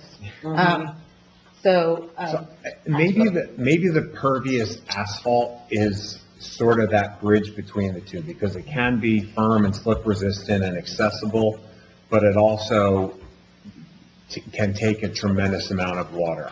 I have not seen grass block pavers used in a parking lot, aside from like an overflow lot at like Longwood Gardens or something like that. Yeah, we had them at our church, but I used to go to Morristown, but, yeah. Very, very infrequent use for that. But maybe, I'm just saying in. Yeah, no, my only experience application. is this one location where we did Right. use them all the time, but I would also be satisfied if we converted some of that just bushes or whatever to something that was more of So are a, you saying not to use pervious asphalt? well, I've been told that unless you maintain it, it becomes impervious very quickly, so. Well, but so do the grass block pavers, literally, any of those features, just like a detention basin. If that is not maintained in accordance with the DEP guidelines, they will ultimately fail as well. So that is one of the stormwater management. So, I mean, maybe they can do some bioswales or something. They have limited area, but I was just suggesting that the pervious pavement is, in lieu of nothing, that is one of the BMPs, and that will help with trying to get some recharge and reduce the runoff into the wetlands. Maybe we can dish out some of this area here and put some grasses. Yeah, just like a rain garden type thing with. Full width, just in case, and what it'll do is it'll pitch in the front there, maybe an inch or so, allow more water to infiltrate and then just overflow back into the parking. And that might be a possibility to maybe a few sections along this route and change some of these shrubbery, more of your ornamental type grasses that would be able to handle being submerged in water. We can pick some wetland shrubs like red twig dogwood that'll actually cluster, and then you don't have to mow, you don't have to do. So that might, if that would, satisfy the Environmental Commission, be willing to, give that a shot. Paul Costco, any thoughts on this? And help reduce that. No. Okay. So on site plan, paragraph 6, there is a waiver requested, but to facilitate the granting of the waiver, it sounds as if the applicant engineer has agreed to redesign the eastern border to improve runoff retention in that. Correct. Is that worded all right? That's worded. All right. And that would be a compromise done to support the waiver that's requested. 7, aisle width, that's the 24 versus 25 foot. Oh, yeah, we didn't really talk about that, but correct, your ordinance requires 25. 24 is a typical minimum for parking areas. I believe Mr. Ferranda provided testimony on that. There's testimony in support of that waiver requirement. I previously asked the board if they have anybody has any questions on that. If not, I'm moving on. Loading space, 8, we didn't discuss. I don't think we did. Yeah, we're asking for a waiver of loading zone. We're maximizing our parking, so we really didn't have any areas for loading. Typically, we expect box trucks or the Amazon type of vans, and things like that, Sprinter vans, so they can pull into an empty parking spot. Or typically, these deliveries are short term, so they can even pull up along the curb, do their delivery, and then Let's be real. Well, what do we do? Need some help from Scott Taylor on this, but what do we do if the tenant does get a regular 40-foot box truck or 40-foot trailer delivery of supplies even once a month? Is one way to deal with it to mandate as a condition that those deliveries be made at certain hours that don't conflict with traffic? Off-peak hours, I think that's the solution. Yes, and then sometimes it just happens the other way. The Staples or the WB Mason truck shows up, you park, the driver's there for 5 minutes, and sometimes people have to wait. But for a very small center like this, it's not uncommon to not designate a full loading zone. All right, so in support of your waiver application, will the applicant agree to work with the planners as a condition of approval to come up with appropriate hours for delivery and other restrictions on deliveries? Yes. In lieu of the loading space designation? Correct. We would agree to that. I think it'll be difficult for us as a condition of approval because the tenants won't be known. I think it may be better long-term for the board to just impose a condition. That way it can be ongoing and enforced that deliveries be after hours? Will be during off-peak hours to minimize disruption to on-site parking. And then that way, if there's really a problem at some point, Kathy's next person after she retires at some point in the future. Off-peak hours defined as? Yeah, because we won't know that. It could be 2 years. But off-peak hours? Going anywhere. So they're not, so it would still have to be between 7 a.m. and 7 p.m. But if they have to schedule a larger piece of equipment or something coming in, if the doctor's office closes at 5, they would then schedule that at 7. Or if they don't start until 10, but until the practitioners are in there, there's no way to really know that. But so it's pretty commonly just done as all deliveries 7 a.m. to 7 p.m. and major deliveries of larger vehicles will be done during off-peak hours from the business. You're agreeable to those kind of conditions? Yes. Great. Grading and utility plan. There's a riprap suggestion on 9, paragraph 9. Yeah, we actually do show, at our discharge points, we do show Riverstone at the end. We'll provide some calculations, the sizing calculations. All right. So a lot of the rest of these, I think, will be generally agreeable because we have the number 10, the 4-inch drain pipe. Yeah, we can. Pipe material needs to be noted. You're agreeable? Yes. You're agreeable with 11, 12, and 13. Yeah, actually, that's 11 is existing water service. We're Okay. not proposing them. So you're agreeable to 11, 12, and 13. Yes. And 14, That's just a comment. yeah, that's it, all right. We're moving to construction details. Yeah, I don't see any problem with any of those. Okay, so you're agreeable with 15 through 19.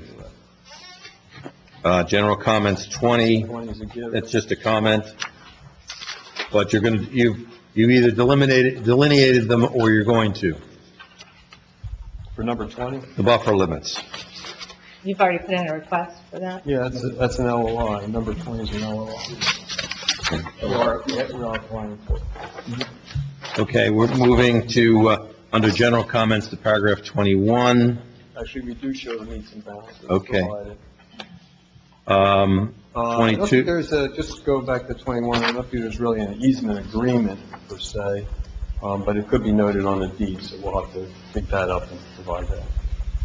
All right, but you'll provide whichever of the Yeah, of the whatever two exists. documentation you relied on that to show that easement.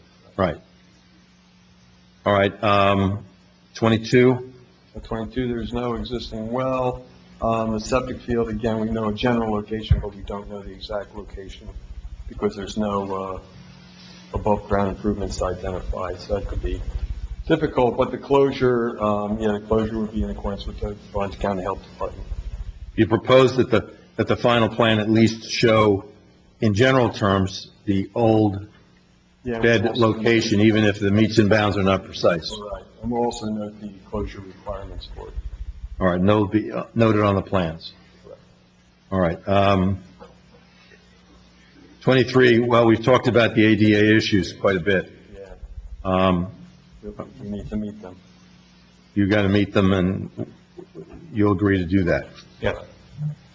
24,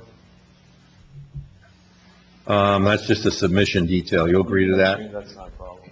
25, That's also, that's not a problem. okay. And once we finalize the plans and also the construction cost can be, cost estimate can be provided. Right, 26 is mandatory other approvals. You'll agree to that? Correct. 27, Yeah, that's typical standard. typical. 28, you probably already complied, but you have to comply with that. Certification of taxes being paid to date. And 29, 29. easements, deed restrictions, other encroachments and covenants noted on the plan. To the extent there are any, you'll do that. Okay. Any board questions on the Alimo letter before I move to the Taylor Design letter? The only thing for address, are we just signing these like building A, building B, building 1, building 2, have you asked all about how you're going to do that? We have not, but there will be some sort of, we'll need some sort of identification for the buildings, yeah.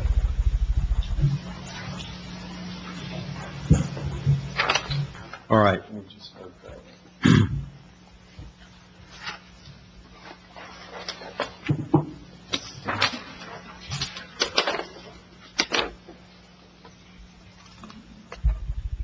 Okay, Taylor Design letter, page 3 of 6, under the general comments section.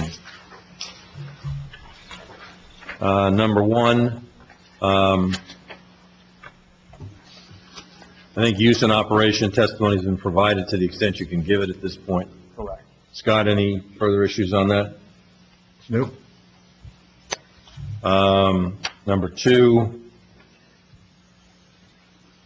I think 2 and 3 have sort of been, they're minor items that Yeah, should they've been- be revised. okay. We'll coordinate. All right, number 4, testimony was provided about that concrete pad, which was the old patio and the shed, which I believe you were going to remove. The shed's been removed, the concrete pad may have to remain. Yeah. we're Right. using the concrete pad. Right. And probably, it's outside the door anyway. Yeah, we believe it's required by. 5, the limitation on trash pickup and deliveries, we already discussed that, and it was agreeable that we go with the suggestion by the planner. Deliveries we just discussed basically with regard to, in the engineer's letter, I think. And Scott, are we okay on that paragraph? Yep. 7, board-on-board trash closure. I just want to make sure we're agreeable. We were at odds on that. You guys wanted one design. Our planner strongly suggested another design, and I know the We're board likes going that. with the masonry one. You're gonna adopt the planner's design. Thank you very much. And those dimensional that stuff should be noted on the plan, of course. Right now, we show 6 feet, so I believe that's what's required as far as the height Okay. for the trash enclosure. All right, moving on, paragraph 8, page 4 of 6, parking requirements. Yeah, we'll update the parking requirements. All right, we Because have, initially, we had the residential use, and that's shown on the parking calculation. right, and you've asked for the variance of 34 spaces versus a calculation of possibly as many as 40. 40, correct. Number 9, we've talked about that. That's the 3 parking spots that are going to be labeled employees only. Correct. Yes. 10, we didn't talk about sidewalk frontage or sidewalks. I guess we should do that. Scott, what's your thought on that? Would these be in the right of way along the frontage? It would be in the right of way. Decades ago, the board wasn't looking at sidewalks on 38, but I think with some more recent applications, the board has recognized that there are folks that ride their bike and walk to work and walk to stores along 38. I know it's something we talked about during the prior application that was on this site. And with there being a retail use, it's something the board may want to give some thought to. I don't think there's sidewalk on either side, Yeah, it's and pretty substantial amount of distances around that have absolutely no sidewalk. So this little bit of sidewalk here will be, So I believe the site at the intersection, 2 sites down from you, is proposing sidewalk at the intersection along their site frontage. The former Wawa? The former Wawa site. I'm not sure when you would be able to implement any type of sidewalks in the 3 other establishments along the way. Our feeling was that it's probably better if there's a NJDOT program that just does the whole stretch, sidewalks instead of piecemealing here and there. Over the decades, you'll have sidewalk and nothing, and then a little bit of sidewalk, and then you got woods, and then you have the, But if that kid is able to not walk in the shoulder for the 200 feet along your site, isn't that safer than them walking in the street? And so this is a 3-part question. So should we never ask for sidewalk from any developer along Route 38? And the third question is, are you aware of any program where DOT installs sidewalks in front of businesses on private property? I am not aware of. There's currently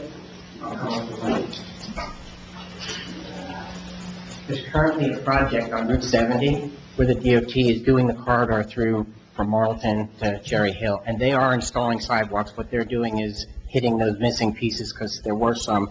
But what Mark is saying here is if we put in a piece and the DOT doesn't match up because they have something else through that corridor, they're going to take it out, and that's what's happened in the Route 70 corridor. If there's sidewalk that doesn't match their plans, it comes out. And But is that the exception in your career for sidewalks, that DOT has had to remove existing sidewalks? it depends on the location. That's a little bit more urbanized than this location, there aren't sidewalks. If you put it in at this location, it might be 10 years before you have something to connect to. Right. If this were between a site where there is sidewalk and is sidewalk, I would absolutely agree that you connect between them. Or if there's sidewalk on one side, it makes at least a continuous piece. But I don't know that there's on But if either. we don't ask as sites come in to develop or redevelop, isn't it safer for there to be some sidewalks than no sidewalks? If it gets used. Okay. And I'm not sure that it would, because is it better than somebody walking on the shoulder? Absolutely. As a traffic engineer, I couldn't tell you anything other than That's all, take them off. that's all I was trying to Okay. get to. While you're there, can I just ask, I think around there, we go from 3 lanes, like emerging lanes off Right in there. front Where of the does site, that, where the does, transition. right in front of the site? Right in front of the site. Is there any way to mark, I mean, so I've seen people where they're trying to get in front of the person, they, you know, and so they're blowing and they're slightly on the side, you know, I mean, it just seems, There's going along back with and the forth to try and sidewalks get or in. whatever, you know, it seems like that's a bad spot just because it is going from 3 lanes to 2 The lanes. 3 lanes is already dropped before this site. Okay. At this point, you're really narrow, it's narrowed down, and you're really in 2 lanes at this point. You can't have side by side, because there's no So is lane it, to use. where exactly is the lane drop? Can you show me on the? So it looks like, according to the aerial, it looks like it occurs right, in the, Like- The opposite side. corner of the adjacent building. Mhm. That's where it starts to, and then it starts to taper and become free to. It's a very dangerous piece of road. I drive it every day. I'm one of those old people that lives in the flood. But you said the DOT didn't want to make a comment about anything. Have you thought about asking them to either extend that or to mark it as, would they mark it as driveways and, for turns only or something, like a little further up? It says that the right lane is for turns only. Would they consider doing it? Maybe they would have to do it back by where the buses are? That would be where there's an actual lane designated for deceleration. Sometimes a shoulder Right. can be designated. In this location, it would be very difficult to do that because it would extend beyond the property here, and you would have to take right-of-way going back to the east on the office property, maybe the 2 office properties. Well, they have a hard time coming out of there. I see it every day. They have a little bit more difficult time because they're more in that 3 getting down to 2. We're just beyond that site. So I understand what you're saying, that there's a Because lot they're of, gonna be coming out, and you got people that wanna go in right next door, too. but fortunately for our site, our driveway exiting the site is further away. It's more Right. to the west, so we're even beyond that. We're actually, I think, into the 2 lanes with our outbound driveway. Our inbound driveway is I'm just right thinking near people are the- gonna drive on that shoulder, even though to get to that site, even though it ends, you know. the I'm not third lane sure that ends. there's much of a shoulder because the lane is transitioning over. Okay. And then the shoulder gets wider in front of our property because that 3rd lane is dropped. And it all occurs right there, and I absolutely know what you're Right, but saying. they're coming, When you then put they're coming, 3 cars side by side trying to get into 2 lanes. and somebody wants to get to that doctor's office, or that retail. Then it's an accident waiting to happen. And where would the sidewalks theoretically go if they were to be put in? Can you show me on your, Within the, just on the big picture? it would go within the DOT right of way. So the red line represents the property line, so it would be between the property line, from property line and the edge of pavement. So it would be along here. And our frontage is what, 225 feet or something like that?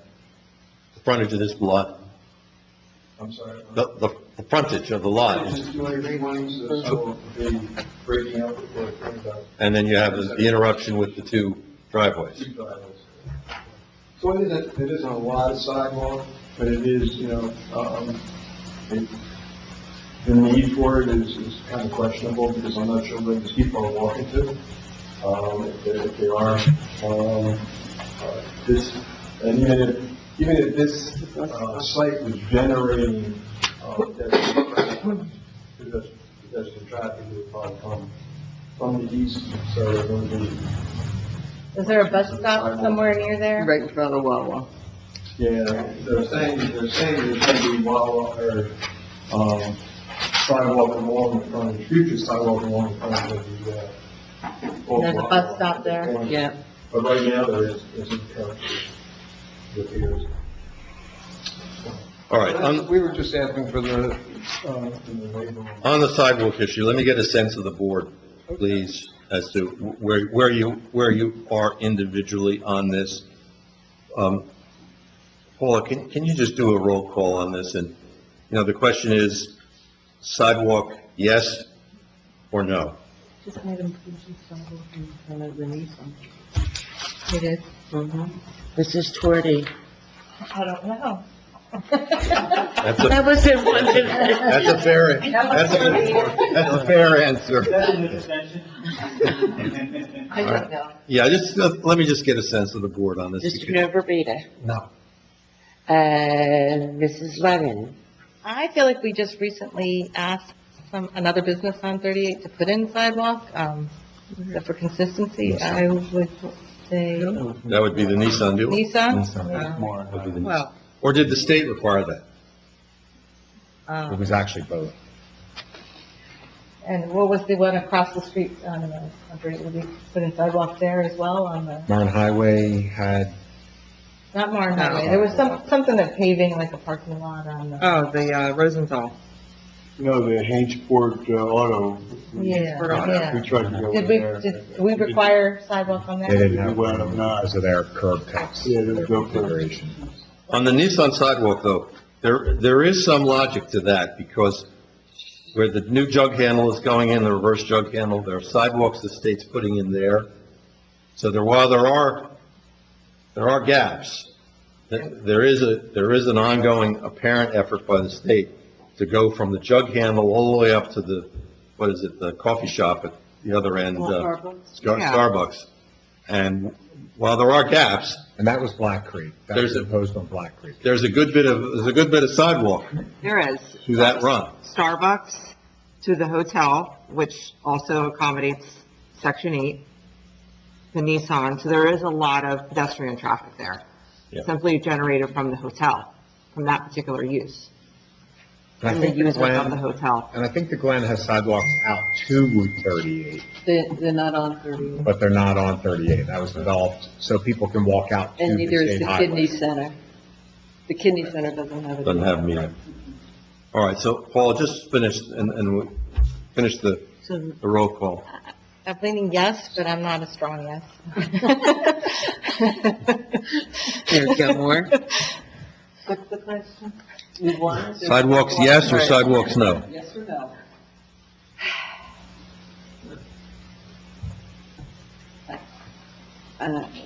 There's nowhere to go other than the bus stop. So I guess it's a no. Mr. Jacochi. I say no. Mr. Armstrong. Yeah, we didn't do it with HCI, Hainsport, so I'd say no. Okay. Mr. Seaver. No, I don't think this location calls for it. Ms. Cusko. I agree. Doesn't look. Mr. McKay. I'm a no with Mr. Murphy for the same reason. So it looks like the sense of the board is no on the sidewalk. So that resolves 10. 11, quite a different issue, bicycle rack. I shouldn't think you'd have a problem with that. Yeah, there's no issue with that. Loading area, we've actually discussed that a moment ago with regard to the loading times. That's 12. 13, are there any deed restrictions? You're not aware of? Or easements that you're aware of? It was the drainage easement that we discussed along the easterly side, or easterly side, or westerly side, I'm sorry, for the property. Which will be noted on the plans. Which is noted on the plans, actually. Okay. Double gate paragraph 14, the double gate the fire gate at the rear, you've already discussed that. Yes. And whether you need a lockbox or not depends on what the fire department. Yeah, if it's locked, and I'll talk to the applicant about whether we're gonna lock it or not. You're gonna probably need it for the buildings as well. Yeah, most likely. And we might even have notes that pertain to that, based on the last application. 15 deals with the existing sign, and we've agreed you're basically limit it to rehabilitating the existing sign, and you'll come back with more signage if you need it at a later time. Correct. Building design, F, is what we're on now. 1, that's been done. You've provided that testimony by the architect. Anything further on that, Mr. Taylor? No, sir. 2, testimony regarding location screening of building mechanicals. We didn't actually touch on that, but you might want to address that now. I believe Mr. Yitterberg did, that they're obscured locations. Yeah, because they're they don't in have. the building. That's right, you did. You said the septic tanks and other related equipment will be back in that corner. That's all back in here, so it'll be out of view. So you provided testimony in that regard. The lighting lighting section, G, 1, 2, and 3, I think we discussed all of that. Yeah. And we agreed to modify the light spillage and the candle output and cutoff times. Agreed. Okay. We're on page 5 of 6, landscape H1. And did you generally say that you would comply with the landscape comments and work with us to just address all of those? So I don't know if you want to go through them item by item. About the trumpets. No, I don't think we need to go through them if you'll agree to work with the planners to resolve all landscape issues. Yes. Okay, all right. And that, I want to make sure that includes number 10, the irrigation issue. Yeah, well, this was in discussed irrigation. At this point, we're not proposing any specific, ground irrigation on the site. Yeah, I think the planners' experience is that irrigation of the shrubs out front go a long way to preserving their appearance over time. Especially just the site Stormwater? Yeah. Water. Tell me the logic. I mean, yeah, isn't the property when he's gonna water everything? I mean, we're gonna rely on that cheating. We'll agree to that, right, the irrigation, yeah. I mean, it isn't cheating, it's not to be. All right. It's already. That's it. Before I open it to the public, which I need to do, are there any final comments or questions from the board? I mean, it's a mushy site. I just want to ask Scott a question. Absolutely. Scott, from a planning board perspective and everything, and the water runoff from the adjacent property. Seems like everybody's kind of agreeing that there's water coming from the adjacent property onto their property and then passing it to the wetlands. Is that really like their problems? Is that like, how does that work? So you can't dam there, I'll defer to Mr. Desai, but if you put a 6-inch curb in, you will dam it on their property, so you have to let water go the way it's going, as Mr. Malinowski said. The whack-a-mole, you Yeah. may fix one problem and create another one. More of a natural drainage if you got, going. Yeah. Now, it's not a substantial amount, because it's just really a lawn area for the adjacent property, but we still don't want to cause any problem. That's why your little mini swale on the eastern border That'll help. might actually help quite a bit. Yeah. It was, you put the right plantings in it and do a slight depression or something like that. Okay. All right, members of the public, I'm going to open this board meeting for public comment. So if any members of the public in the audience, please raise your hand and I'll identify you and you can hope to be sworn to give testimony. I see no hands raised.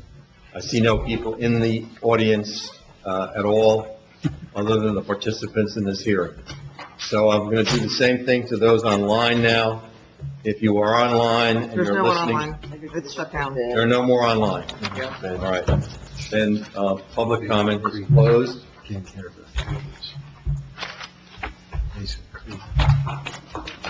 Bob, let's just talk about a motion that might be made here. Well, it depends on whether you're inclined to grant preliminary and final, or just preliminary. If you want to grant preliminary, you can have them come back and show the modifications to the plan that we discussed. If you're prepared to go to preliminary and final, you can do that in one motion. There are a number of variances that are included in the application that are listed in the Taylor Design Group letter. Some of them are existing conditions.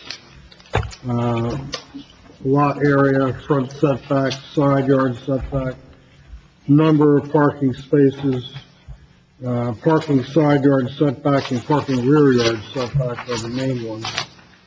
And then, in doing a resolution, I would have to include all the comments that we discussed in going through the planner's letter and the engineer's letter, and where waivers are granted. It's a long list, but, we discussed all of them, so. Let's deal with the mechanics for a Main second. question is, do you want to go preliminary and final, or just preliminary? That was my question to you. For the board members, education on this. What if the board, or a board member proposes a motion to grant preliminary only? What will be the effect of that for a second hearing? The effect would be that they would have to come back with all the changes that we discussed tonight and the modifications.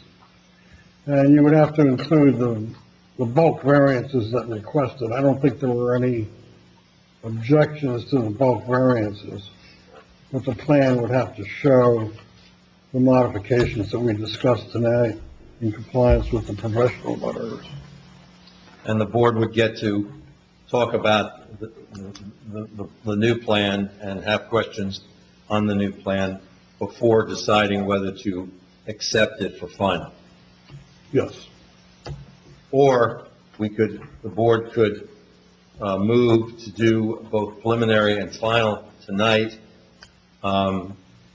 accepting that the various conditions and agreements that have been made will be properly worked out with the planner and the engineer so as to eliminate the need for the board to micromanage the review of the plan at a second hearing. Now, if the engineer, our engineer and our planner don't agree that they have complied with your requirements, we'll have to come back and sort it out. Right.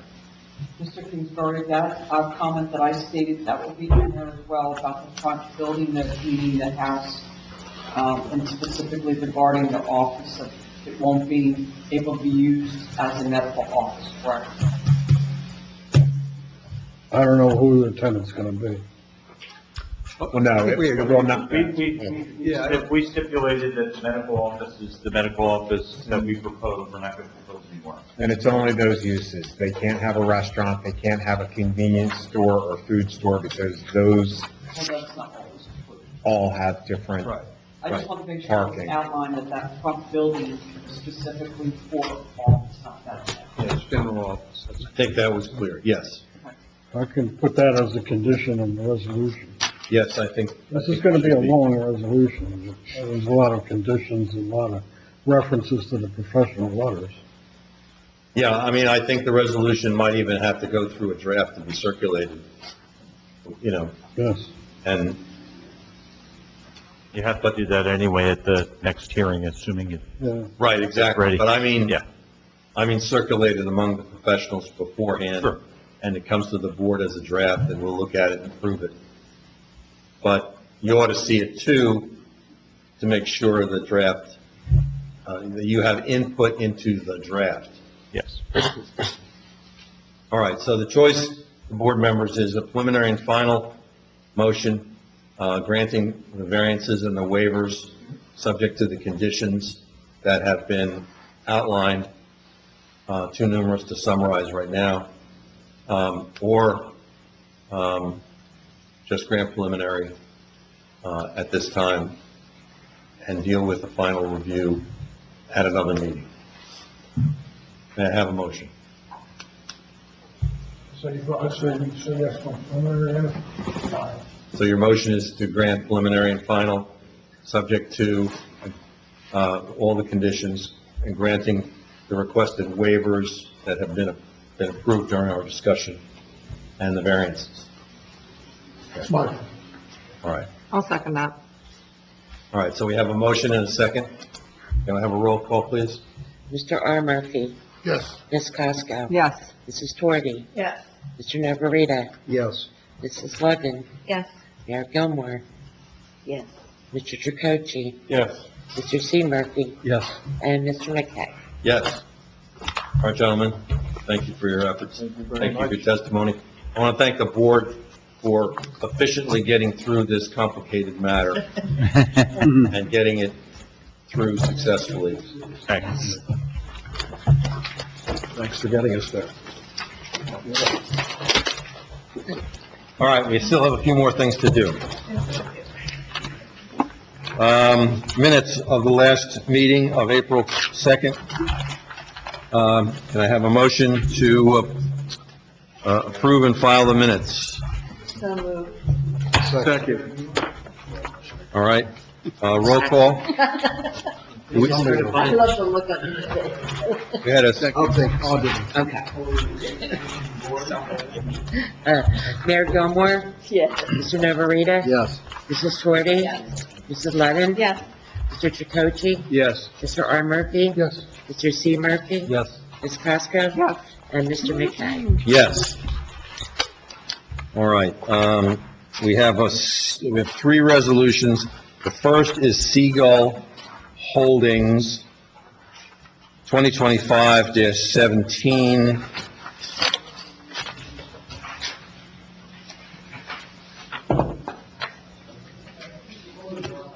Do you all have the revised version of this that was provided? This basically adjourns the next hearing until August 6th, 2025, with plans due no later than July 1st, 2025. Can I have a motion to adopt as written? Second? Second. Mr. Tricoci, and Yep. got it all? All right, roll call, please. Mayor Gilmore. Yes. Mr. Tricoci. Yes. Mrs. Torti. Yes. Mr. Navarita. Yes. Mrs. Ludden. Yes. Mr. C. Murphy. Yes. Ms. Casco. Yes. And Mr. McKay. Yes. Next, we have another adjournment resolution, 2025-18, Horizon of New Jersey. This requires paperwork filed with the Secretary by July 1st, 2025, and a hearing on the application scheduled for August 6th, 2025. That will be a fun meeting. May I have a motion to adopt this as written? So moved. Second. Roll call? Mayor Gilmore. Yes. Mrs. Ludden. Yes. Mrs. Torti. Yes. Mr. Navarita. Yes. Mr. Tricoci. Yes. Mr. C. Murphy. Yes. Ms. Casco. Yes. And Mr. McKay. All right, yes. The last one is Resolution 2025-19. This also grants continuance of the site plan.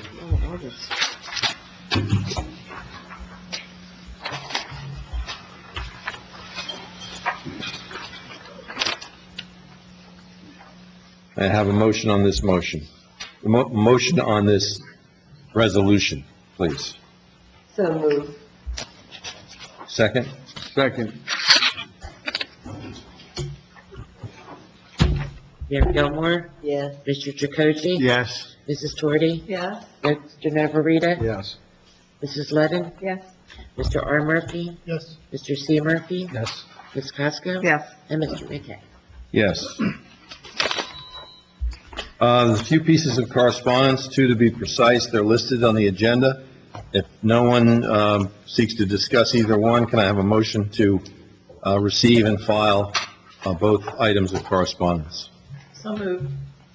Thank you. Second? Second. All in favor? Aye. All right. Any professional comments beyond what we talked already about today? Good night. Good night. Is that a professional comment or just a comment? Take it any way you want. Or it's an editorial comment, I guess, but maybe that's best to describe it that way. Any board comments?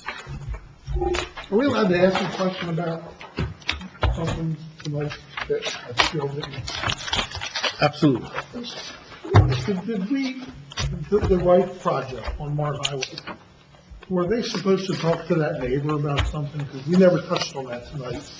Weren't they supposed to clear something with the neighboring properties at the driveway, the exiting driveway there? Yeah, so the existing driveway straddles that rear property line, which it can't. So they're moving their one-way occasional access drive in off of the rear property line by 15 feet, which is what the ordinance requires. We asked them to restore that, including the encroachment on the neighbor's property, and they agreed that they would to the extent that the neighbor will permit them to access the property to restore that. If the neighbor says, no, you can't come on my property, I want the gravel to stay, because he parks a Jeep on it, it wasn't subject to the application, so it kind of will just live its life. Yeah, okay. But I still think he would, on the right side, he'd still have to redefine the access driveway for himself. Yeah, he'll have to remove all the gravel from his rear property line to, I forget if it's a 10-foot or 15-foot setback to where his new driveway is going to be located, closer to Barn Highway. Okay. Any other board comments? Public comments? The record can show there's no public left in the room. It is 10:15 by my, 10:15 by my watch. Can we have a motion to adjourn?